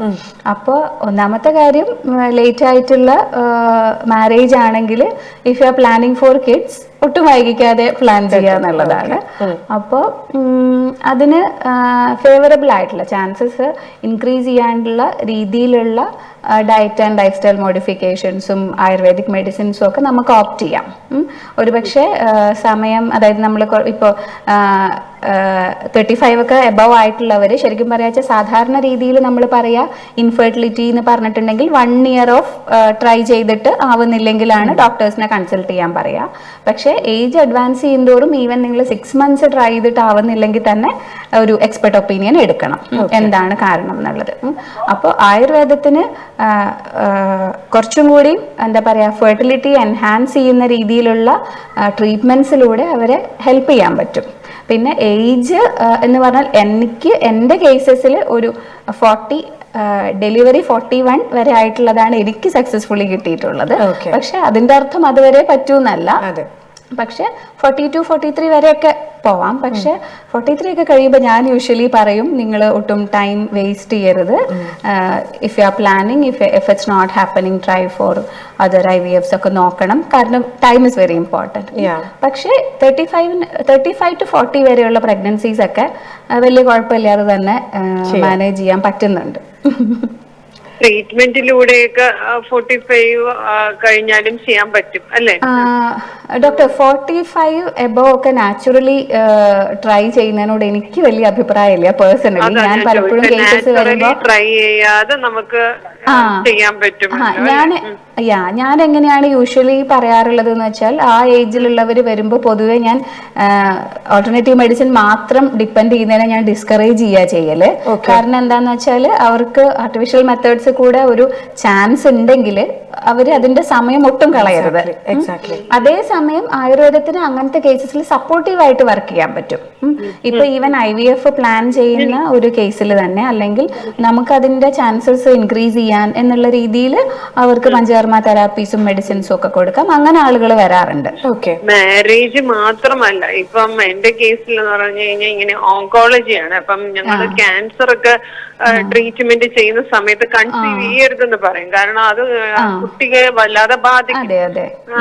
അതുമല്ല ഞങ്ങളുടെ ട്രീറ്റ്മെന്റിന് ഇത് ഹിൻഡർ ചെയ്യും. അങ്ങനെ വരുന്ന കേസുകളില് ചിലപ്പോ ഒരു 45 പോലെ 50 years ആവുമ്പോഴായിരിക്കും അവർക്കൊന്ന് ഓക്കെ ആവുന്നത്. അപ്പം കൺസീവ് ചെയ്യാൻ വരുമ്പോൾ നമുക്ക് ഇതുപോലെ ട്രീറ്റ്മെന്റിലൂടെ പറ്റുള്ളൂ. അപ്പൊ അവര് കൂടുതലും ഇത്രയും മെഡിസിൻസ് ഒക്കെ ഇൻജെക്ട് ചെയ്തൊരു പരുവായിരിക്കും. അപ്പൊ ഒരു ആയുർവേദം നാച്ചുറലി ചെയ്യാൻ ഞങ്ങള് അവരെ എന്ത് ചെയ്യും. അത് കറക്റ്റാണ് ഡോക്ടർ. എനിക്ക് സത്യം പറഞ്ഞ ഇന്നലെ ഒരു കേസ് ഉണ്ടായിരുന്നു. അപ്പൊ ഇതുപോലെ 45 ആണ് ഏജ്, വേറൊരു കാര്യത്തിന് വന്നാണ്. പക്ഷെ അവര് മാരി ചെയ്യാൻ ഷീസ് നോട്ട് എറ്റ് മാരീഡ്. അപ്പൊ അവർ ഇതുപോലെ എന്നോട് ചോദിച്ചു. അപ്പൊ ഞാൻ അവരുടെ അടുത്ത് പറഞ്ഞത്, നിങ്ങൾ മാരി ചെയ്യാൻ ഉദ്ദേശിക്കുന്നു, നിങ്ങൾ കിഡ്സ് പ്ലാൻ ചെയ്യുന്നു എങ്കിൽ നിങ്ങൾ ഒരുപക്ഷെ സമയം കളയാതെ ഒരു എന്താണ് ഉള്ള പോസിബിലിറ്റി എങ്കിൽ അത് വെച്ച്, കാരണം ഇപ്പൊ നമുക്ക് കൂടുതൽ അഡ്വാൻസ്ഡ് ആയിട്ടുള്ള ടെക്നോളജീസ് ഉണ്ടാകുമ്പോൾ ഡെഫിനറ്റ്ലി നമുക്ക് അത് ഓപ്റ്റ് ചെയ്യാലോ. അപ്പൊ അവരോട് ഞാൻ, നിങ്ങൾക്ക് ഒരു എഗ് റിട്രീവലിനോ അല്ലെങ്കിൽ ഒരു ഫ്രീസിങ്ങിനോ ഉള്ള ചാൻസ് ഉണ്ടോ, അങ്ങനെ ഉണ്ടെങ്കിൽ അങ്ങനത്തെ കാര്യം ചെയ്യുന്നതായിരിക്കും നല്ലത് എന്നാണ് ഞാൻ അഡ്വൈസ് ചെയ്തത്. കാരണം നമ്മളൊരു മിറാക്കുലസ് സാധനം എക്സ്പെക്ട് ചെയ്തിട്ട് നമ്മളൊരു വേറൊരു ചാൻസ് ഉള്ളത് നശിപ്പിക്കരുതല്ലോ. അപ്പോൾ സ്വാഭാവികമായിട്ട് ആയുർവേദ ഡോക്ടേഴ്സ് എപ്പോഴും അങ്ങനെയായിരിക്കും അഡ്വൈസ് ചെയ്യുന്നതെന്നാണ് എനിക്ക് തോന്നുന്നത്. ഞാൻ എന്തായാലും അങ്ങനെയാണ് അഡ്വൈസ് ചെയ്യാറുള്ളത്. കാരണം ഏത് സിസ്റ്റം ആണെങ്കിലും അവർക്ക് ബെസ്റ്റ് ഓപ്ഷൻ എന്താ ഉള്ളതെന്ന് വെച്ചാൽ അത് എടുക്കുക എന്നുള്ളതാണല്ലോ. പക്ഷെ ഇതേ സമയം ഇതിനോട് ചേർത്ത് വെക്കേണ്ട ഒരു കാര്യം, പലപ്പോഴും കേസസിൽ ഒരു 2 or 3 IVF ഫെയിലിയേഴ്സ് ഒക്കെ ആയിട്ട് ഇനി സ്കോപ്പ് ഒന്നും ഇല്ല എന്ന് വിചാരിച്ച കേസസ് നമുക്ക് സക്സസ്ഫുൾ ആക്കാൻ പറ്റുന്നുണ്ട്. ഒരു 30, 39, 40 പറ്റുന്നുണ്ട്. അപ്പൊ 2 വശമുണ്ട്. അപ്പൊ ഒരുപക്ഷെ ഇന്റഗ്രേറ്റഡ് ആയിട്ട് ട്രൈ ചെയ്യുകയാണെങ്കിൽ കുറച്ചും കൂടി ബെറ്റർ റിസൾട്ട്സ് ആവും എന്ന് എനിക്ക് തോന്നാറുണ്ട്. നിങ്ങൾക്ക് ഇത് ഇപ്പൊ പല കുട്ടികൾക്കും കല്യാണം കഴിക്കണ്ട, അല്ലെങ്കിൽ ലീവിങ് ടുഗദർ അല്ലാതെ കുട്ടികളും സ്വന്തമായിട്ട് ഡെവലപ്പ് ചെയ്യുന്നു. അപ്പൊ അങ്ങനെ അലോപ്പതിയിലെ പോലെ നിങ്ങൾക്ക് സ്പേം അങ്ങനെയുള്ളതിനുള്ള ലാബും അതൊക്കെ ഉണ്ടാവോ ഇവിടെ? അതിനുള്ള സംവിധാനം ഇല്ല, നമുക്ക് ഇല്ല. ആർട്ടിഫിഷ്യൽ മെത്തേഡ്സിനൊന്നും നമുക്ക് ചെയ്യാൻ പറ്റില്ല. ഇവിടെയല്ല, നാട്ടിലും ബുദ്ധിമുട്ടാണ്, ഇവിടെ പറ്റില്ല. അപ്പൊ അങ്ങനത്തെ കാര്യങ്ങൾ ഒരിക്കലും നമ്മൾക്ക് എന്തായാലും നാച്ചുറൽ ആയിട്ടുള്ള മെത്തേഡ്സും ഹെർബൽ മെഡിസിൻസും ആയുർവേദിക് മെഡിസിൻസും പഞ്ചകർമ്മ തെറാപ്പീസും മറ്റു രീതിയിലുള്ള സപ്പോർട്ടുകളെ കൊടുക്കാൻ പറ്റുള്ളൂ. പക്ഷേ അലോപ്പതിയിൽ അല്ലെങ്കിൽ ആർട്ടിഫിഷ്യൽ ARTയിലേക്ക് പോകുന്ന ആളുകൾക്ക് തന്നെ ഒരുപക്ഷെ ഇപ്പൊ ഡോക്ടർ ഈ പറഞ്ഞ പോലെ ഒരുപാട് മെഡിസിൻസ് എടുത്തിട്ടുണ്ട്. ഇപ്പൊ ഒരു IVF സൈക്കിൾ കഴിയുമ്പോൾ തന്നെ ആളുകൾ അത്യാവശ്യം ടയേർഡ് ആയിരിക്കും. കഴിയുമ്പോൾ, അതായത് ഒരു 50 വരും. എസ്പെഷ്യലി ഇൻ UAE സ്ത്രീകൾ ഭയങ്കര ബിസി, ജോലിയും അവരെ ഹെൽത്ത് കെയർ ഒട്ടും നടക്കാത്ത ഒരു സമയമാണ്. അപ്പോഴെന്താണ് അവർക്ക് ആയുർവേദത്തിൽ എന്ത് ട്രീറ്റ്മെന്റ് ആണ് കൈക്കൊള്ളാൻ പറ്റുക? നമുക്ക് ഈ ഒരു പ്രഷറും ടെൻഷനും ഒക്കെ കുറയാൻ വേണ്ടിയിട്ടാണോ ഉദ്ദേശിക്കുന്നത്? അതുമല്ല, ഫിസിക്കലി അവർക്ക് ഭയങ്കര ബോഡി പെയിനും ഒക്കെ വരുന്ന ഒരു ടൈമാണല്ലോ ഹോർമോണൽ ചേഞ്ചസ് വരുമ്പോൾ. അത് ഉറപ്പായിട്ടും വർക്കിംഗ് വിമൻ അല്ലെങ്കിൽ കുറച്ചും കൂടി പെരി മെനോപോസൽ ആ ഏജിനൊക്കെ നമുക്ക് വളരെ ബ്യൂട്ടിഫുൾ ആയിട്ട് ട്രീറ്റ് ചെയ്യാൻ പറ്റും ഡോക്ടർ.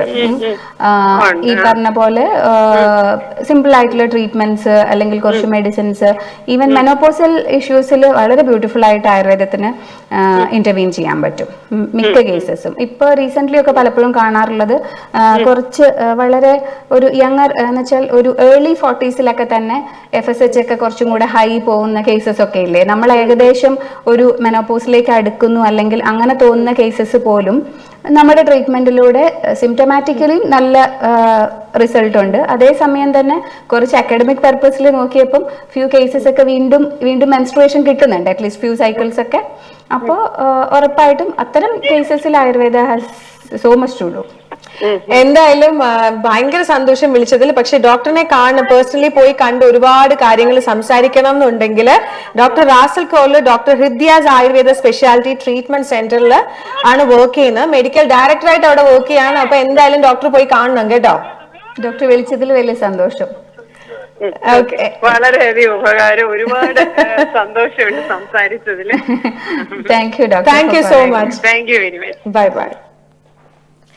ആക്ച്വലി ഒരുപാട് പേരിൽ വരുന്നൊരു സംശയമാണ് ഇപ്പൊ ഡോക്ടർ ചോദിച്ചത് ആക്ച്വലി. കാരണം നമുക്ക് ഇപ്പൊ വേറൊരു കാര്യം എനിക്ക് ചോദിക്കാനുള്ളത്, നോർമൽ ഡെലിവറി, സിസേറിയൻ, അങ്ങനെ ഒരുപാട് പേരിലുള്ള ഒരു സംഭവമാണ് നമ്മൾ ഈ എപ്പിഡ്യൂറലൊക്കെ എടുക്കാറുണ്ട്. അപ്പൊ അത് എടുക്കുന്ന നല്ലതാണോ? അത് എല്ലാരും പറയും, ഓരോ ആൾക്കാർക്കും ഓരോ. എനിക്ക് ഇപ്പോഴും അതിന്റെ ഒരു ഇത് മനസ്സിലായിട്ടില്ല. കാരണം ഞാൻ എടുത്തിട്ടില്ല, എനിക്ക് നോർമൽ ഡെലിവറി ആയിരുന്നു. പക്ഷെ എന്നാലും നമ്മളിപ്പോ ഞാൻ ചോദിക്കുന്നത്, സിസേറിയൻ ഇപ്പം വേറൊരു ടൈപ്പ് ഓഫ് ആയുർവേദിക് ഇപ്പം ഡെലിവറി കഴിഞ്ഞാൽ കൊടുക്കുന്നത് അത് ഡിഫറെന്റ് ആണോ? അത് സുഖപ്രസവമുള്ള ഒരാൾക്ക് ട്രീറ്റ്മെന്റ് വേറെ രീതിയാണോ? ഉറപ്പായിട്ടും സിസേറിയൻ സിസേറിയൻ കഴിഞ്ഞ ആളുകളിൽ നമുക്ക് കുറച്ചുകൂടെ അറ്റൻഷൻ കൊടുക്കേണ്ടി വരാം. കാരണം അവരുടെ ഹീലിംഗ് പീരീഡ് കുറച്ചും കൂടെ സമയമെടുക്കാം, സ്റ്റിച്ചസിന്റെ മാത്രമല്ല ഇൻ ജനറലി. അപ്പോൾ അതിനനുസരിച്ച് കുറച്ചും കൂടി സമയം എടുത്തായിരിക്കും ചിലപ്പോൾ നമ്മൾ തുടങ്ങുന്നത്. അല്ലെങ്കിൽ ഈ ഇനീഷ്യൽ ട്രീറ്റ്മെന്റ്സിലൊക്കെ ഈ ഒരു കാര്യങ്ങളും കൂടെ നമ്മൾ പരിഗണിക്കും. പക്ഷെ എപ്പിഡ്യൂറൽ നല്ലതാണോ എന്ന് പറയാൻ ഞാൻ അതിന്റെ അതോറിറ്റി അല്ല, അത് പറയുന്നത് ശരിയായിരിക്കില്ല. ഇൻഡിവിജ്വൽ പെർസെപ്ഷൻസ് ആണ്. വേദന അനുഭവിക്കാനുള്ള ഓരോരുത്തരുടെ ഇതും അതിനനുസരിച്ച്. ഇതിപ്പോ അതൊരു ട്രെൻഡ് ആയിക്കൊണ്ടിരിക്കുകയാണ്. ഒരുപാട് ആൾക്കാർ എനിക്കിനി വേദന സഹിക്കാൻ വയ്യ എന്നും പറഞ്ഞിട്ട് പോകുന്ന ആൾക്കാരെ ഞാൻ പലതും കണ്ടിട്ടുണ്ട്. പക്ഷെ ഒരുപാട് കേസസ് എടുത്തിട്ട് അതെ, ഞാൻ അങ്ങനെ പറയുന്ന ആൾക്കാരുള്ള ഞാൻ അങ്ങനെ ഒന്നും ചിന്തിക്കരുത്. ആ ഒരു ടൈമിലുള്ള പെയിൻ, ഞാൻ 12-13 hours പെയിൻ എടുത്ത ഒരാളാണ്. പക്ഷെ അത് കഴിഞ്ഞ് കഴിയുമ്പോൾ നമുക്ക് പെയിൻ ഉണ്ട്, പെയിൻ ഇല്ല എന്നല്ല, ഭയങ്കര പെയിൻ തന്നെയാണ്. പക്ഷെ അത് കഴിയുമ്പോൾ നമ്മൾ ആ പെയിൻ നമുക്ക് ഓർമ്മയില്ല. പക്ഷെ അതിനുശേഷം നമുക്ക് ഒരുപാട് റിലീഫ്, നമ്മുടെ ബോഡിയിൽ അത് നമുക്ക് ഒരുപാട് ചേഞ്ചസ് ഉണ്ട്. പക്ഷെ സിസേറിയൻ കഴിഞ്ഞ ആൾക്കാർ പലതും ഞാൻ കണ്ടിട്ടുള്ളത് ലേറ്റർ ഓൺ അവർക്ക് വരുന്ന സ്ട്രഗിൾ ആണ്. അപ്പൊ അതാ ഞാൻ ഡോക്ടറിനോട് എടുത്ത് ചോദിച്ചത്, അവർ രണ്ടുപേർക്കും ഉള്ള ട്രീറ്റ്മെന്റ്. സ്വാഭാവികമായിട്ടും നാച്ചുറൽ ആയിട്ടുള്ള എന്ത് സാധനത്തിനും അതിൻ്റെതായിട്ടുള്ള ഒരു അഡ്വാൻറ്റേജ് ഉണ്ടല്ലോ. പക്ഷെ അതേസമയം സിസേറിയൻ ഇന്നെവിറ്റബിൾ ആണ് എന്ന് പറഞ്ഞാൽ ഇപ്പോ കുഞ്ഞിന്റെ ഹെൽത്തിനോ അമ്മയുടെ ഹെൽത്തിനോ സിസേറിയൻ ഇന്നെവിറ്റബിൾ ആണെങ്കിൽ ചെയ്തേ പറ്റുള്ളൂ. അപ്പോ ഉറപ്പായിട്ടും അതിനെ കുറിച്ച് അങ്ങനെ നമുക്ക് പറയാൻ കഴിയില്ല. പക്ഷെ അല്ലെങ്കിൽ നോർമൽ ഡെലിവറി ആണ് കൂടുതൽ നല്ലത് അങ്ങനെയും പറയാൻ കഴിയില്ല. പക്ഷെ നാച്ചുറൽ ആയിട്ടുള്ള എന്ത് പ്രോസസ്സിനും അതിൻ്റെതായിട്ടുള്ള ഒരു ഈസ് ഉണ്ടാവും, അല്ലേ? Depend upon the condition. Like നമുക്കിപ്പോ എന്താണെങ്കിലും അമ്മയും കുഞ്ഞും നന്നായിട്ട് ഇരിക്കണം എന്നാണല്ലോ. അപ്പൊ അതെന്താണ് ഇതും പറയണം കൂടെ. പലപ്പോഴും സിസേറിയൻ ആണ്, അയ്യോ എന്റെ നാച്ചുറൽ ആയില്ലല്ലോ അല്ലെങ്കിൽ നാച്ചുറൽ ആവില്ലേ എന്നുള്ള ടെൻഷൻ, അത് വേറൊരു ടെൻഷൻ. അപ്പൊ അതുകൊണ്ടാണ് ഞാൻ പറഞ്ഞത് അങ്ങനെ ചിന്തിക്കേണ്ട കാര്യമില്ല. ലൈക്ക് നാച്ചുറൽ ആയാൽ നല്ലത്. പക്ഷെ എഗെയിൻ ഏതാണ് വെയ് ചെയ്യുമ്പോൾ മറ്റേതാണ് കൂടുതൽ ചിന്തിക്കേണ്ട ആവശ്യം, അത് ചെയ്തല്ലേ പറ്റൂ. എക്സാക്ട്ലി. അപ്പൊ എന്തായാലും ഡോക്ടർ നമുക്കൊരു ചെറിയ ബ്രേക്ക് എടുത്തിട്ട് വരാം. ഓക്കെ, അതിന് ശേഷം നമുക്ക് ഡിസ്കഷൻ കണ്ടിന്യൂ ചെയ്യാം. അപ്പൊ എന്തായാലും ഞാനൊരു ചെറിയ ബ്രേക്ക് എടുത്തിട്ട് ഓടി തിരിച്ചു വരാം.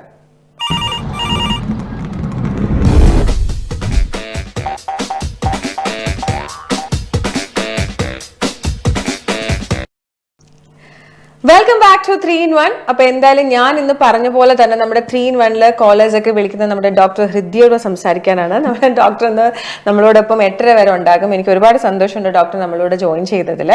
അപ്പൊ എന്തായാലും ഡോക്ടർ നമ്മുടെ ഡിസ്കഷൻ കണ്ടിന്യൂ ചെയ്താലോ? ഡോക്ടർ ആദ്യം തൊട്ട് അവസാനം വരെ ചിരിച്ചോണ്ടിരിക്കുകയാണ്. ഇതാണ് നമ്മുടെ പോസിറ്റിവിറ്റി എന്ന് പറയുന്നത്, അല്ലേ? ഓക്കെ ഡോക്ടർ, മത്സരിച്ച് ചിരിക്കാൻ ഒരാളെ. അതെ, അതാണ് എനിക്കാണെങ്കിൽ ചിരിക്കുന്നവര് ഭയങ്കര ഇഷ്ടമാണ്. ഞങ്ങളുടെ 3-in-1 ഷോയിൽ ആക്ച്വലി നമ്മുടെ കോളേജ് വിളിക്കും, നമ്മൾ അങ്ങനെ സംസാരിക്കുന്നത്. അപ്പൊ ഇന്ന് ഡോക്ടറിനെ കണ്ടപ്പോൾ എനിക്ക് കോളേജും കൊണ്ട് നമ്മളെ വിളിച്ചതിനെ കുറിച്ച് അന്വേഷിക്കുമ്പോൾ നമുക്കൊരു ഭയങ്കര സന്തോഷമാണ് ആ കാര്യത്തിൽ. ഓക്കെ, അപ്പം വേറൊരു കാര്യം ഡോക്ടർ, ഇപ്പം ഒരുപാട് പേരിൽ ഇപ്പം നേരത്തെ ക്യാൻസറിന്റെ കാര്യം പറഞ്ഞപ്പോഴും ഞാൻ വേറൊരു കാര്യം എനിക്ക് ചോദിക്കല്, ഇപ്പം നമ്മൾ ഒരുപാട് പേരിൽ കണ്ടുവരുന്ന ഒരു സംഭവമാണ് ഫൈബ്രോയിഡ്സ്, അതുപോലെ തന്നെ യൂട്രസിൽ ക്യാൻസർ വരുന്നത്. അപ്പൊ ഇതിന്റെയൊക്കെ ഒരു കാര്യങ്ങളൊന്ന് ആയുർവേദത്തിൽ നമുക്ക് അതിന് ട്രീറ്റ്മെന്റ്സ് ഉണ്ടോ? ഈ ഫൈബ്രോയിഡ്സ് ആക്ച്വലി ഈവൻ എന്റെ സിസ്റ്ററിന്റെ കേസിൽ ഞാൻ കണ്ടിട്ടുള്ളതെന്ന് വെച്ചാൽ നമ്മൾ ഈ ഡെലിവറി ചെയ്യുന്നതിന് മുമ്പേ നമ്മൾ അത് അറിഞ്ഞില്ല. അതായത് കൺസീവ് ആവുന്നതിന് മുമ്പേ ഫൈബ്രോയിഡ് ഉണ്ടോ ഇല്ലയോ എന്ന് അറിഞ്ഞില്ല. കൺസീവ് ആയതിനു ശേഷം കുഞ്ഞു വളരുന്ന അനുസരിച്ച് ഈ ഫൈബ്രോയിഡ് വളരാൻ തുടങ്ങി. അപ്പൊ ആ ഒരു സിറ്റുവേഷനിൽ ഞാൻ ആ ഒരു ജേർണി കണ്ടത് കൊണ്ട് എനിക്ക് അറിയാൻ പറ്റും എന്ത് മാത്രമാണ്. കാരണം 5-6 months കുഞ്ഞിനെ കളയാൻ വരെ പറഞ്ഞു. കാരണം ആൾക്കത് പറ്റുന്നില്ല മുന്നോട്ട് കൊണ്ടുപോകാൻ. പക്ഷെ ദൈവം സഹായിച്ച കുഞ്ഞിനെ നമുക്ക് കിട്ടി. പക്ഷെ അതിനുശേഷം വിത്തിൻ 6 months ആ ഫൈബ്രോയിഡ് ഇതിന് വേണ്ടിയിട്ട് വീണ്ടും ആൾ ഓപ്പറേറ്റ് ചെയ്യേണ്ടി വന്നു. It was a hell of a time. കാരണം എനിക്ക് പറയാണ്ടിരിക്കാൻ വയ്യ, എന്റെ ചേച്ചി അത് ഒരുപാട് പോയി അതിന്റെ കൂടെ. അപ്പൊ ഡോക്ടർ അതിനെ കുറിച്ചൊന്നും പറയാമോ? ഫൈബ്രോയിഡ് അതുപോലെ തന്നെ യൂട്രസിൽ ഇപ്പൊ കണ്ടുവരുന്ന ഈ ക്യാൻസറിന്റെ ഇത്, അതിന് എന്തെങ്കിലും സിംറ്റംസ് അറിയാൻ പറ്റുമോ? അല്ലെങ്കിൽ നമ്മൾ എന്താണ് അതിനുള്ള ഒരു ട്രീറ്റ്മെന്റ്? ഫൈബ്രോയിഡ്സ് അഗെയിൻ നമുക്ക് കോമൺ ആയിട്ട് കണ്ടുവരുന്നു. കോമൺ ആയിട്ട് ക്ലിനിക്കിൽ എപ്പോഴും വരുന്ന കേസസ് ആണ്.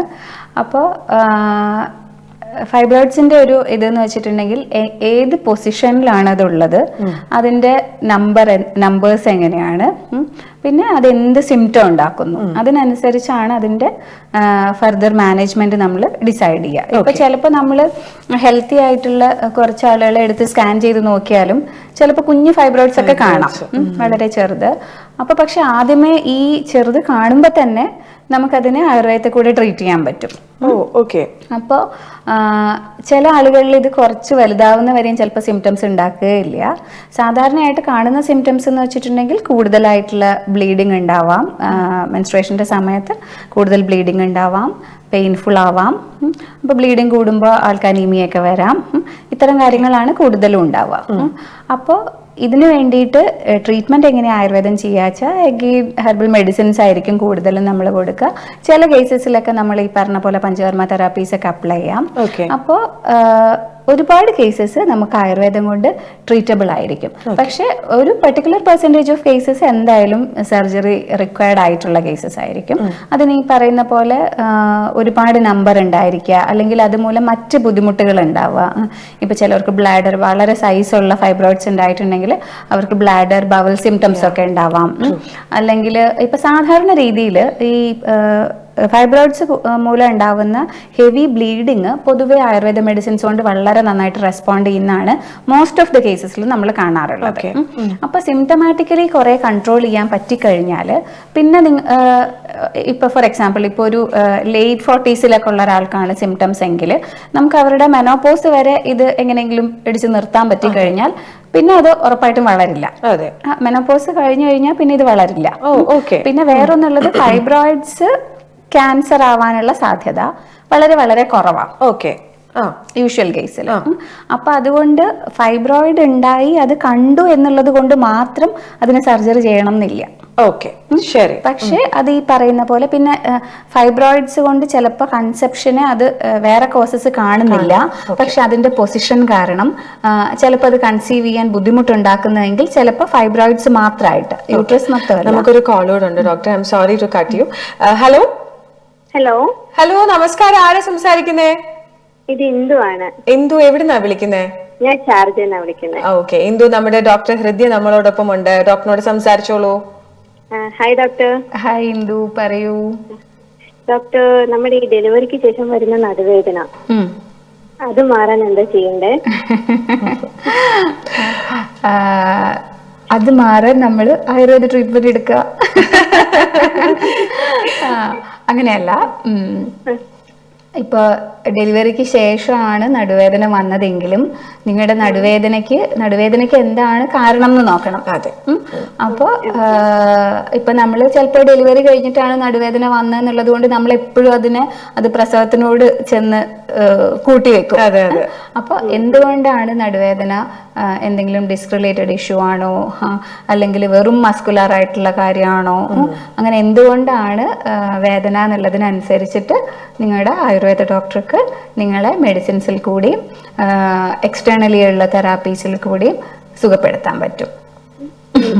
ആദ്യം അതിന്റെ റൂട്ട് കോസ് എന്താന്ന് കണ്ടുപിടിക്കണം ഇന്ദു. കാരണം ഇപ്പൊ ഇന്ദുവിനിപ്പം ഡെലിവറിക്ക് ശേഷം വന്ന നടുവേദന എന്തുകൊണ്ട് വന്നു എന്ന് ഡോക്ടറിന് അറിയണം. പിന്നെ അതെ, പിന്നെ ഒരു കാര്യം എന്ന് വെച്ചിട്ടുണ്ടെങ്കിൽ നമ്മൾ പോസ്റ്റ് ഡെലിവറി ആണെങ്കിലും കുറച്ച് സ്ട്രെച്ചിങ് എക്സസൈസുകളൊക്കെ ഗ്രാജുവലി ചെയ്യുന്നത് അതൊക്കെ ഇത് കുറയ്ക്കാൻ സഹായിക്കും. അത് മടിയുള്ളവർ എന്ത് ചെയ്യും ഡോക്ടർ?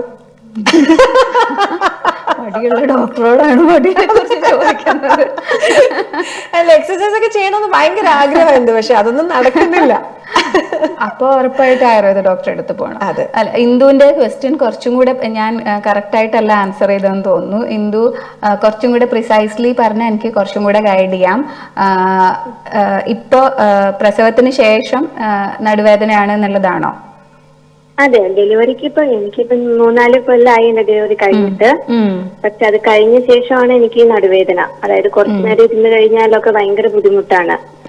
ആ വേദന കുറച്ചു നേരം റെസ്റ്റ് ഒക്കെ എടുക്കുമ്പോ പോകുന്നുണ്ടോ, അതോ കോൺസ്റ്റന്റ് ആയിട്ട് എപ്പോഴും വേദന ഉണ്ടോ? ഇല്ല, കോൺസ്റ്റന്റ് ആയിട്ടില്ല. ഇരുന്ന് കഴിയുമ്പോഴാണ് വേദന. കിടന്ന് രാവിലെ ഒക്കെ എണീക്കുമ്പോ കുഴപ്പമില്ല. അപ്പൊ ഒന്ന് സ്ട്രെയിൻ എടുക്കുമ്പോഴാണ് വേദന വരുന്നത്. അതെ അതെ അതെ. വേദന കാലിലേക്കൊക്കെ റേഡിയേറ്റ് ചെയ്യേ, കാലിലൊക്കെ നംബ്നെസ്, തരിപ്പ്, പെരുപ്പ് അങ്ങനെ എന്തെങ്കിലും ഉണ്ടോ? കാലിൽ തരിപ്പുണ്ട്. അപ്പോൾ ചിലപ്പോൾ സിമ്പിളായിട്ട് ഇപ്പോൾ കോൺസ്റ്റന്റ് ആയിട്ട് പെയിൻ ഇല്ലാത്തത് കൊണ്ടും സ്ട്രെയിൻ എടുക്കുമ്പോഴൊക്കെ ആയതുകൊണ്ട് ചിലപ്പോൾ മെക്കാനിക്കൽ ലോ ബാക്ക് പെയിൻ എന്നൊക്കെ പറയുന്ന പോലത്തെ സാധാരണ രീതിയിലുള്ള പെയിൻ ആയിരിക്കാം. അതിന് ഈ പറയുന്ന പോലെ ഒരു ആയുർവേദ ഡോക്ടറെ കണ്ട് ബേസിക് ആയിട്ടുള്ള ചികിത്സകൾ എടുക്കുന്നതും കുറച്ച് സ്ട്രെച്ചിങ് എക്സസൈസ് ഒക്കെ പ്രാക്ടീസ് ചെയ്യുകയൊക്കെ ചെയ്യുമ്പോഴത്തേക്കും തന്നെ അത് കുറഞ്ഞോളും. പിന്നെ അതിൻ്റെ കൂടെ വൈറ്റമിൻ ഡി ലെവൽസ് ഒക്കെ ഒന്ന് നോക്കുക. ഒട്ടും സൺ എക്സ്പോഷർ ഇല്ലാത്ത ആളാണെങ്കിൽ ചിലപ്പോൾ അതുകൊണ്ട് ഉണ്ടാവാം. അപ്പോൾ ഇപ്പൊ 3-4 ഇയേഴ്സ് ആയല്ലോ ഡെലിവറി കഴിഞ്ഞിട്ട്. അപ്പോൾ ഒരു ഡോക്ടറെ കണ്ടിട്ട് ഡോക്ടർ വേണമെങ്കിൽ ബേസിക് ആയിട്ടുള്ള എന്തെങ്കിലും ഇൻവെസ്റ്റിഗേഷൻസ് ചെയ്യണമെങ്കിൽ ചെയ്യിപ്പിക്കും. ഇപ്പം ഒരു എക്സ്റേയോ അങ്ങനെ അതും കൂടെ നോക്കിയിട്ട് ഡോക്ടർക്ക് ഫിസിക്കൽ എക്സാമിനേഷൻ ചെയ്യുമ്പോൾ അറിയാൻ പറ്റും എന്ത് രീതിയിലാണ് നിങ്ങളെ ഫർദർ ഗൈഡ് ചെയ്യേണ്ടതെന്ന്. അപ്പൊ അതിനനുസരിച്ച് ചെയ്യാൻ പറ്റും. പിന്നെ ഒരു ഡോക്ടറെ കാണുമ്പോൾ വീട്ടിലാണെങ്കിലും ചില എക്സസൈസുകൾ ചെയ്യാൻ അല്ലെങ്കിൽ ചില മെഷേഴ്സ് എങ്ങനെ നമുക്ക് ശ്രദ്ധിക്കാം കൂടുതൽ എന്നുള്ളത് വരാതിരിക്കാൻ എങ്ങനെ ശ്രദ്ധിക്കാം എന്നൊക്കെ ഡോക്ടർക്ക് ഗൈഡ് ചെയ്യാൻ പറ്റും. എന്തായാലും ഒരു സ്ട്രെച്ചിങ് എക്സസൈസ് ഒക്കെ ഇങ്ങനെ ചെയ്തോ എന്തോ കേട്ടോ. Thank you so much for calling എന്തോ. Take care. Bye bye. Bye. Okay, അപ്പൊ നമ്മൾ നേരത്തെ പറഞ്ഞുകൊണ്ടിരുന്ന ആ ടോപ്പിക്കിലൊക്കെ പെട്ടെന്ന് വരാം, കാരണം സമയം ഒരുപാട് തീരാറാവുന്നുണ്ട്. അതിനുമ്പ് ഡോക്ടറിനോട് അതെ വേറെ എന്തെങ്കിലും മെയിൻ ആയിട്ട് ഡോക്ടറിന് പറയാനുണ്ട്? അപ്പൊ നേരത്തെ പറഞ്ഞ പോലെ തന്നെ അത് നമുക്കിപ്പോ ഫൈബ്രോയിഡിന്റെ കാര്യവും ക്യാൻസറിന്റെ കാര്യം, അപ്പൊ അതിനകത്ത് ഡോക്ടറിന് അങ്ങനത്തെ ട്രീറ്റ്മെന്റ്സിന്റെ ആൾക്കാരൊക്കെ വരാറുണ്ട്? ട്രീറ്റ്മെന്റ്സ് വരാറുണ്ട്. ഓക്കെ, ക്യാൻസർ കേസസ് എടുക്കാറില്ല, കാരണം ആ രീതിയിലുള്ള എക്സ്പോഷേഴ്സ് ഇല്ലാതെ. പക്ഷെ നാട്ടില് കമ്പൈൻഡ് ആയിട്ടൊക്കെ അലോപ്പതിയോട് കൂടി ചെയ്യുന്ന ആയുർവേദ ചികിത്സകളൊക്കെ ഉണ്ട്. അതിൽ കോൺസെൻട്രേറ്റ് ചെയ്തിട്ടുള്ള ഡോക്ടേഴ്സ് ഉണ്ട്. But I am not a person. മനസ്സിലായി. പിന്നെ അതുപോലെ തന്നെ PCOS, അതിപ്പോ ഒരുപാട് പേരിൽ കണ്ടുവരുന്ന ഒരു സംഭവമാണ്. അത് കാരണം കൺസീവ് ആവാൻ പറ്റാത്ത ഒരുപാട് പേരെ എനിക്കറിയാം. അപ്പൊ അതിനുള്ള ആയുർവേദിക് ട്രീറ്റ്മെന്റ്സ് എന്താണ്? ആയുർവേദ ട്രീറ്റ്മെന്റ്സിൽ എല്ലായ്പ്പോഴും ഈ ഹെർബൽ മെഡിസിൻസും ഇത്തരം ചേഞ്ചസും പഞ്ചകർമ്മ തെറാപ്പീസും ഒക്കെയാണ്. PCOSൽ എപ്പോഴും ആയുർവേദത്തിന് കുറച്ചൊരു അപ്പർ എഡ്ജ് ഉണ്ട് ട്രീറ്റ് ചെയ്യാൻ എനിക്ക് തോന്നാറുണ്ട്. കാരണം അലോപ്പതിയിലേക്ക് വരുമ്പോൾ കൂടുതലും ഹോർമോണൽ ആയിട്ടുള്ള ട്രീറ്റ്മെന്റ്സ് ആണല്ലോ കൊടുക്കേണ്ടി വരുന്നത്. പിന്നെ ഇപ്പോഴത്തെ ഒരു ഇതെന്ന് വെച്ചാൽ വളരെ ചെറിയ കുട്ടികളിൽ തന്നെ PCOS കാണുന്നു. അതായത് ജസ്റ്റ് പീരിയഡ്സ് ആയി തുടങ്ങിയിട്ടേ ഉള്ളൂ, അപ്പൊ തന്നെ വളരെ യങ് ഏജിൽ തന്നെ വരുന്നു. അപ്പൊ യങ് ഏജിലുള്ള കുട്ടികളിൽ വരുമ്പോൾ ഒരു ബുദ്ധിമുട്ട് എന്താണെന്ന് വെച്ചാൽ അവരെ ഇങ്ങനത്തെ ഹോർമോണൽ ടാബ്ലറ്റ്സിലേക്കോ ഇടാൻ സ്വാഭാവികമായിട്ടും നമുക്ക് മടിയായിരിക്കും. പിന്നെ ലൈഫ് സ്റ്റൈൽ ചേഞ്ചസിലൊക്കെ അവർക്ക് മടിയായിരിക്കും. അപ്പോൾ നമുക്ക് കുറച്ച് നേരത്തെ തന്നെ ട്രീറ്റ് ചെയ്യാൻ തുടങ്ങാൻ പറ്റും. പിന്നെ കുട്ടികളിൽ എപ്പോഴും ഇപ്പൊ പീരിയഡ്സ് ഒക്കെ അത്യാവശ്യം റെഗുലർ ആയിട്ട് തന്നെയാണ് വരുന്നതെങ്കിലും അവർക്ക് കുറച്ച് ഓവർ വെയിറ്റ് ഗെയിൻ അല്ലെങ്കിൽ ഫേഷ്യൽ ഹെയർസ് ഒത്തിരി ഇപ്പൊ ബാക്കിലൊക്കെ അല്ലെങ്കിൽ പിമ്പിൾസ് ഉണ്ട് അല്ലെങ്കിൽ ഡിസ്കളറേഷൻ നെക്കിലൊക്കെ അങ്ങനെ കാണുന്നുണ്ടെങ്കിൽ പീരിയഡ്സ് റെഗുലർ ആണെങ്കിൽ പോലും ചിലപ്പം PCOS ഉണ്ടാവാം. അല്ലെങ്കിൽ ചിലപ്പോൾ നമ്മൾ ഇപ്പോൾ PCOSന്റെ ഒരു ഡയഗ്നോസിസ് എങ്ങനെയാണെന്ന് വെച്ചിട്ടുണ്ടെങ്കിൽ ഇങ്ങനത്തെ സിംറ്റമാറ്റിക്കലി ഇങ്ങനത്തെ കാര്യങ്ങൾ ഡിലേഡ് പീരിയഡ്സ് ഒക്കെ ആവാം. അതിൻ്റെ കൂടെ സ്കാനിങ്ങിലുള്ള ഫൈൻഡിങ്സ് പോളിസിസ്റ്റിക് ഓവറീസ് എന്ന് പറയുന്നത് സ്കാനിങ്ങിൽ കാണാം. പിന്നെ അവരുടെ ഹോർമോണൽ വാല്യൂസ്. അപ്പോൾ ഈ 3 ക്രൈറ്റീരിയയിൽ ഏതെങ്കിലും 2 ക്രൈറ്റീരിയ മതി. പ്രത്യേകിച്ചും ചെറിയ കുട്ടികളിൽ പീരിയഡ്സ് ആയിട്ട് ഒരു 8 വർഷം വരെയുള്ള കുട്ടികളിൽ ചിലപ്പോൾ നമ്മൾ സ്കാനിങ്ങിൽ നോക്കുമ്പോൾ അവർക്ക് പോളിസിസ്റ്റിക് ഓവറീസ് കാണണം എന്നില്ല. പക്ഷെ എന്നാലും അവർ ഇതിന്റെ പാത്തിലായിരിക്കും. അപ്പോൾ അത് അങ്ങനെ തന്നെ കൺസിഡർ ചെയ്തിട്ട് അപ്രോച്ച് ചെയ്യുന്നതാണ് നല്ലത്. ഡെഫിനറ്റ്ലി, കാരണം നമ്മളത് ചിന്തിക്കുന്നില്ലല്ലോ. കാരണം ഇപ്പം ഈ ഡോക്ടർ പറഞ്ഞൊരു കാര്യം, പിമ്പിൾസ് അധികം വരുന്നത്, കഴുത്തിലെ ഡിസ്കളറേഷൻ, ഇതൊക്കെ ആക്ച്വലി ഒരുപാട് കുട്ടികളിൽ വരുന്ന ഒരു സംഭവമാണ് ഈ ഒരു ഏജിൽ വരുന്നത്. അപ്പൊ നമ്മൾ ചിന്തിക്കുന്ന എന്താ ഹോർമോണൽ ചേഞ്ചസ്, പക്ഷെ അതെന്ന് പറഞ്ഞാൽ നമ്മൾ ഇങ്ങനെ ഒരു സംഭവത്തെ കുറിച്ച് നമ്മൾ ചിന്തിക്കുന്നില്ല.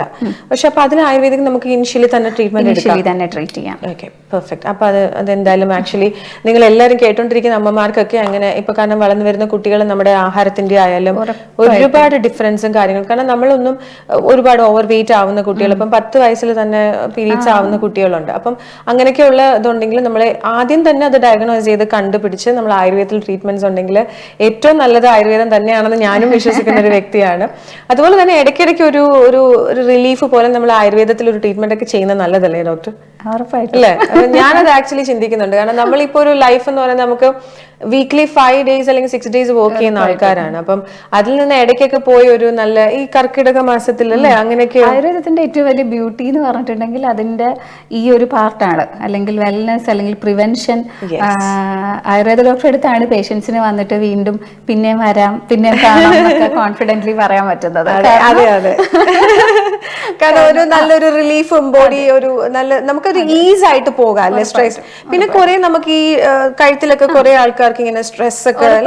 ഇവിടെ നമ്മൾ എപ്പോഴും ഇങ്ങനെ എയർ കണ്ടീഷൻഡ് റൂംസിൽ ഇരിക്കുന്നത് കൊണ്ട് പൊതുവെ നമുക്ക് മസ്കുലർ സ്റ്റിഫ്നെസ് ഡ്രൈനെസ് ഒക്കെ കൂടുതലായിരിക്കും. അപ്പോൾ അതുകൊണ്ട് അതിനൊക്കെ ഉറപ്പായിട്ടും പിന്നെ എനിക്ക് വേറൊരു കാര്യം ചോദിക്കാനുള്ളത് ഈ പീരീഡ്സിനെ കുറിച്ച് തന്നെയാണ്. അപ്പം നമ്മളിപ്പം നമുക്കിപ്പം 35 വയസ്സ് കഴിഞ്ഞാലൊക്കെ പീരീഡ്സിൽ നമുക്ക് ഈ ആദ്യമൊക്കെ നമുക്ക് ചിലപ്പോൾ 4-5 ദിവസമൊക്കെ വന്നുണ്ട്. അപ്പം ചിലപ്പോൾ 2 ദിവസം അല്ലെങ്കിൽ 3 ദിവസത്തിൽ സ്റ്റോപ്പ് ആവുക കംപ്ലീറ്റ്. പിന്നെ ചിലപ്പം കുറച്ച് ദിവസം കഴിയുമ്പോഴായിരിക്കും ജസ്റ്റ് ഒരു 1 or 2. അതെന്താ അങ്ങനെ വരുന്നത്? അതിൽ എന്തെങ്കിലും പ്രശ്നമാണോ അങ്ങനെ? അതായത് ഇപ്പം പീരീഡ്സ് ഇത്ര ദിവസം തന്നെ ബ്ലീഡിങ് ഉണ്ടാവണമെന്ന് നിർബന്ധമൊന്നുമില്ല. അതായത് ബ്ലീഡിങ് കുറയുന്നത് എന്തെങ്കിലും കുഴപ്പമാണോ, ചിലരൊക്കെ ഇപ്പോഴും അങ്ങനെ വിശ്വസിക്കുന്നത് 7 ദിവസം തന്നെ പോകണം എന്നുള്ളൊരു അങ്ങനെയൊന്നുമില്ല. അത് ഓരോരുത്തർക്കും ചിലർക്ക് 3 days ആവാം, 5 days ആവാം, can reach up to 7 days അങ്ങനെ. അത് ചോദിക്കാൻ കാരണം എന്ന് വെച്ചാൽ ചില ആൾക്കാർ കണ്ടിട്ടുള്ളതെന്ന് വെച്ചാൽ ഇത് കണ്ടിന്യൂസ് പോകുന്നുണ്ടായിരുന്നു, പക്ഷെ അത് സഡൻലി അത് 3 daysലോട്ട് നിർത്തുന്നു. അതാണ്. അപ്പോൾ സാധാരണ രീതിയിൽ ഇപ്പം എന്താ പറയാ, ഇപ്പൊ 5 days ഉള്ള ഒരാൾക്ക് 3 days ആയി എന്നൊന്നും വിചാരിച്ചിട്ട് വേറെ രീതിയിലുള്ള പത്തോളജിക്കൽ കാര്യങ്ങൾ അതിൽ കുറവായിരിക്കും. പക്ഷെ ഈ പറഞ്ഞ പോലെ ഒരാൾ അനീമിക് ആണ്, അത്തരം കാര്യങ്ങളിലൊക്കെ വരാം. അതല്ലാതെ ചില റെയർ ആയിട്ടുള്ള ചില കണ്ടീഷൻസ് ഉണ്ട്. ഇപ്പൊ ചിലപ്പം യൂട്രസിൽ എന്തെങ്കിലും രീതിയിലുള്ള ഇപ്പൊ ഒരു ഡെലിവറിക്ക് ഒരു സർജറിക്ക് ശേഷമൊക്കെ വരുന്ന ചില കണ്ടീഷൻസ് ഉണ്ട്. ആഷർമാൻ സിൻഡ്രോം എന്നൊക്കെ പറഞ്ഞിട്ട് റെയർ ആണ്. പക്ഷെ അങ്ങനത്തെയൊക്കെ കാര്യങ്ങളിൽ ചിലപ്പം സിവിയർലി നമ്മുടെ ഫ്ലോ പെട്ടെന്ന് ഒരു പീരിയഡിന് ശേഷം ഭയങ്കരമായിട്ട് കുറയുന്നു.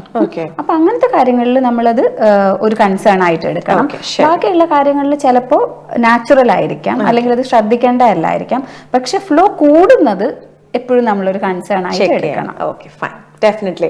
എന്തായാലും ഒരുപാട് സന്തോഷം ഡോക്ടർ ഹൃദ്യ ടി ചന്ദ്രനാണ് നമ്മളോടൊപ്പം ഉള്ളത്. അപ്പോൾ ഡോക്ടർ ആയുർവേദത്തിൽ ഗൈനക്കോളജിയിൽ സ്പെഷ്യലൈസ് ചെയ്ത നമ്മുടെ ഡോക്ടറാണ്. അപ്പോൾ എന്തായാലും ഡോക്ടർ ഒരുപാട് സന്തോഷം. നമ്മുടെ ഈ ഒരു 1 hour പോയത് ഞാൻ അറിഞ്ഞില്ല ആക്ച്വലി. എന്തായാലും ഒരുപാട് കാര്യങ്ങൾ നമ്മൾ ഡിസ്കസ് ചെയ്തു. നമുക്ക് കുറേ കോളേഴ്സും ഉണ്ടായിരുന്നു. അപ്പോൾ എന്തായാലും ഡോക്ടറിനെ മീറ്റ് ചെയ്യാൻ താല്പര്യമുള്ളവരെല്ലാം പോയി മീറ്റ് ചെയ്യണം. കാരണം നമുക്ക് ആയുർവേദത്തിലും ഗൈനക്കോളജിയിലും ഇത്രയും ഉള്ള ട്രീറ്റ്മെന്റ്സും കാര്യങ്ങളും ഉണ്ടെന്ന് പറയുന്നത് ഇറ്റ്സ് സോ ഗുഡ്. അപ്പോൾ എന്തായാലും ഞാനും ഡോക്ടറിനെ വന്ന് മീറ്റ് ചെയ്യുന്നതായിരിക്കും. ഒരുപാട് സന്തോഷം നമ്മുടെ 3-in-1 ജോയിൻ ചെയ്ത് നമുക്ക് ഇത്രയും നേരം സംസാരിക്കാൻ സാധിച്ചതിൽ. വീണ്ടും ഒരു പ്രാവശ്യം കൂടി നമ്മളോടൊപ്പം ജോയിൻ ചെയ്യണം. അപ്പൊ എന്തായാലും thank you so much for joining us. അപ്പൊ എന്തായാലും ഞങ്ങളുടെ സമയം ഇന്ന് കഴിയുകയാണ്. അപ്പൊ വിളിച്ചവർക്ക് എല്ലാവരും ഒരുപാട് നന്ദി. അപ്പൊ നാളെയും മറ്റന്നാളും നമ്മുടെ 3-in-1 ഷോ ഉണ്ടായിരിക്കും. നിങ്ങൾ എല്ലാവരും വിളിക്കണം. അപ്പൊ ഇന്ന് ഞങ്ങൾ പോവുകയാണ്. Bye from Penina and doctor Hridya. നമസ്കാരം.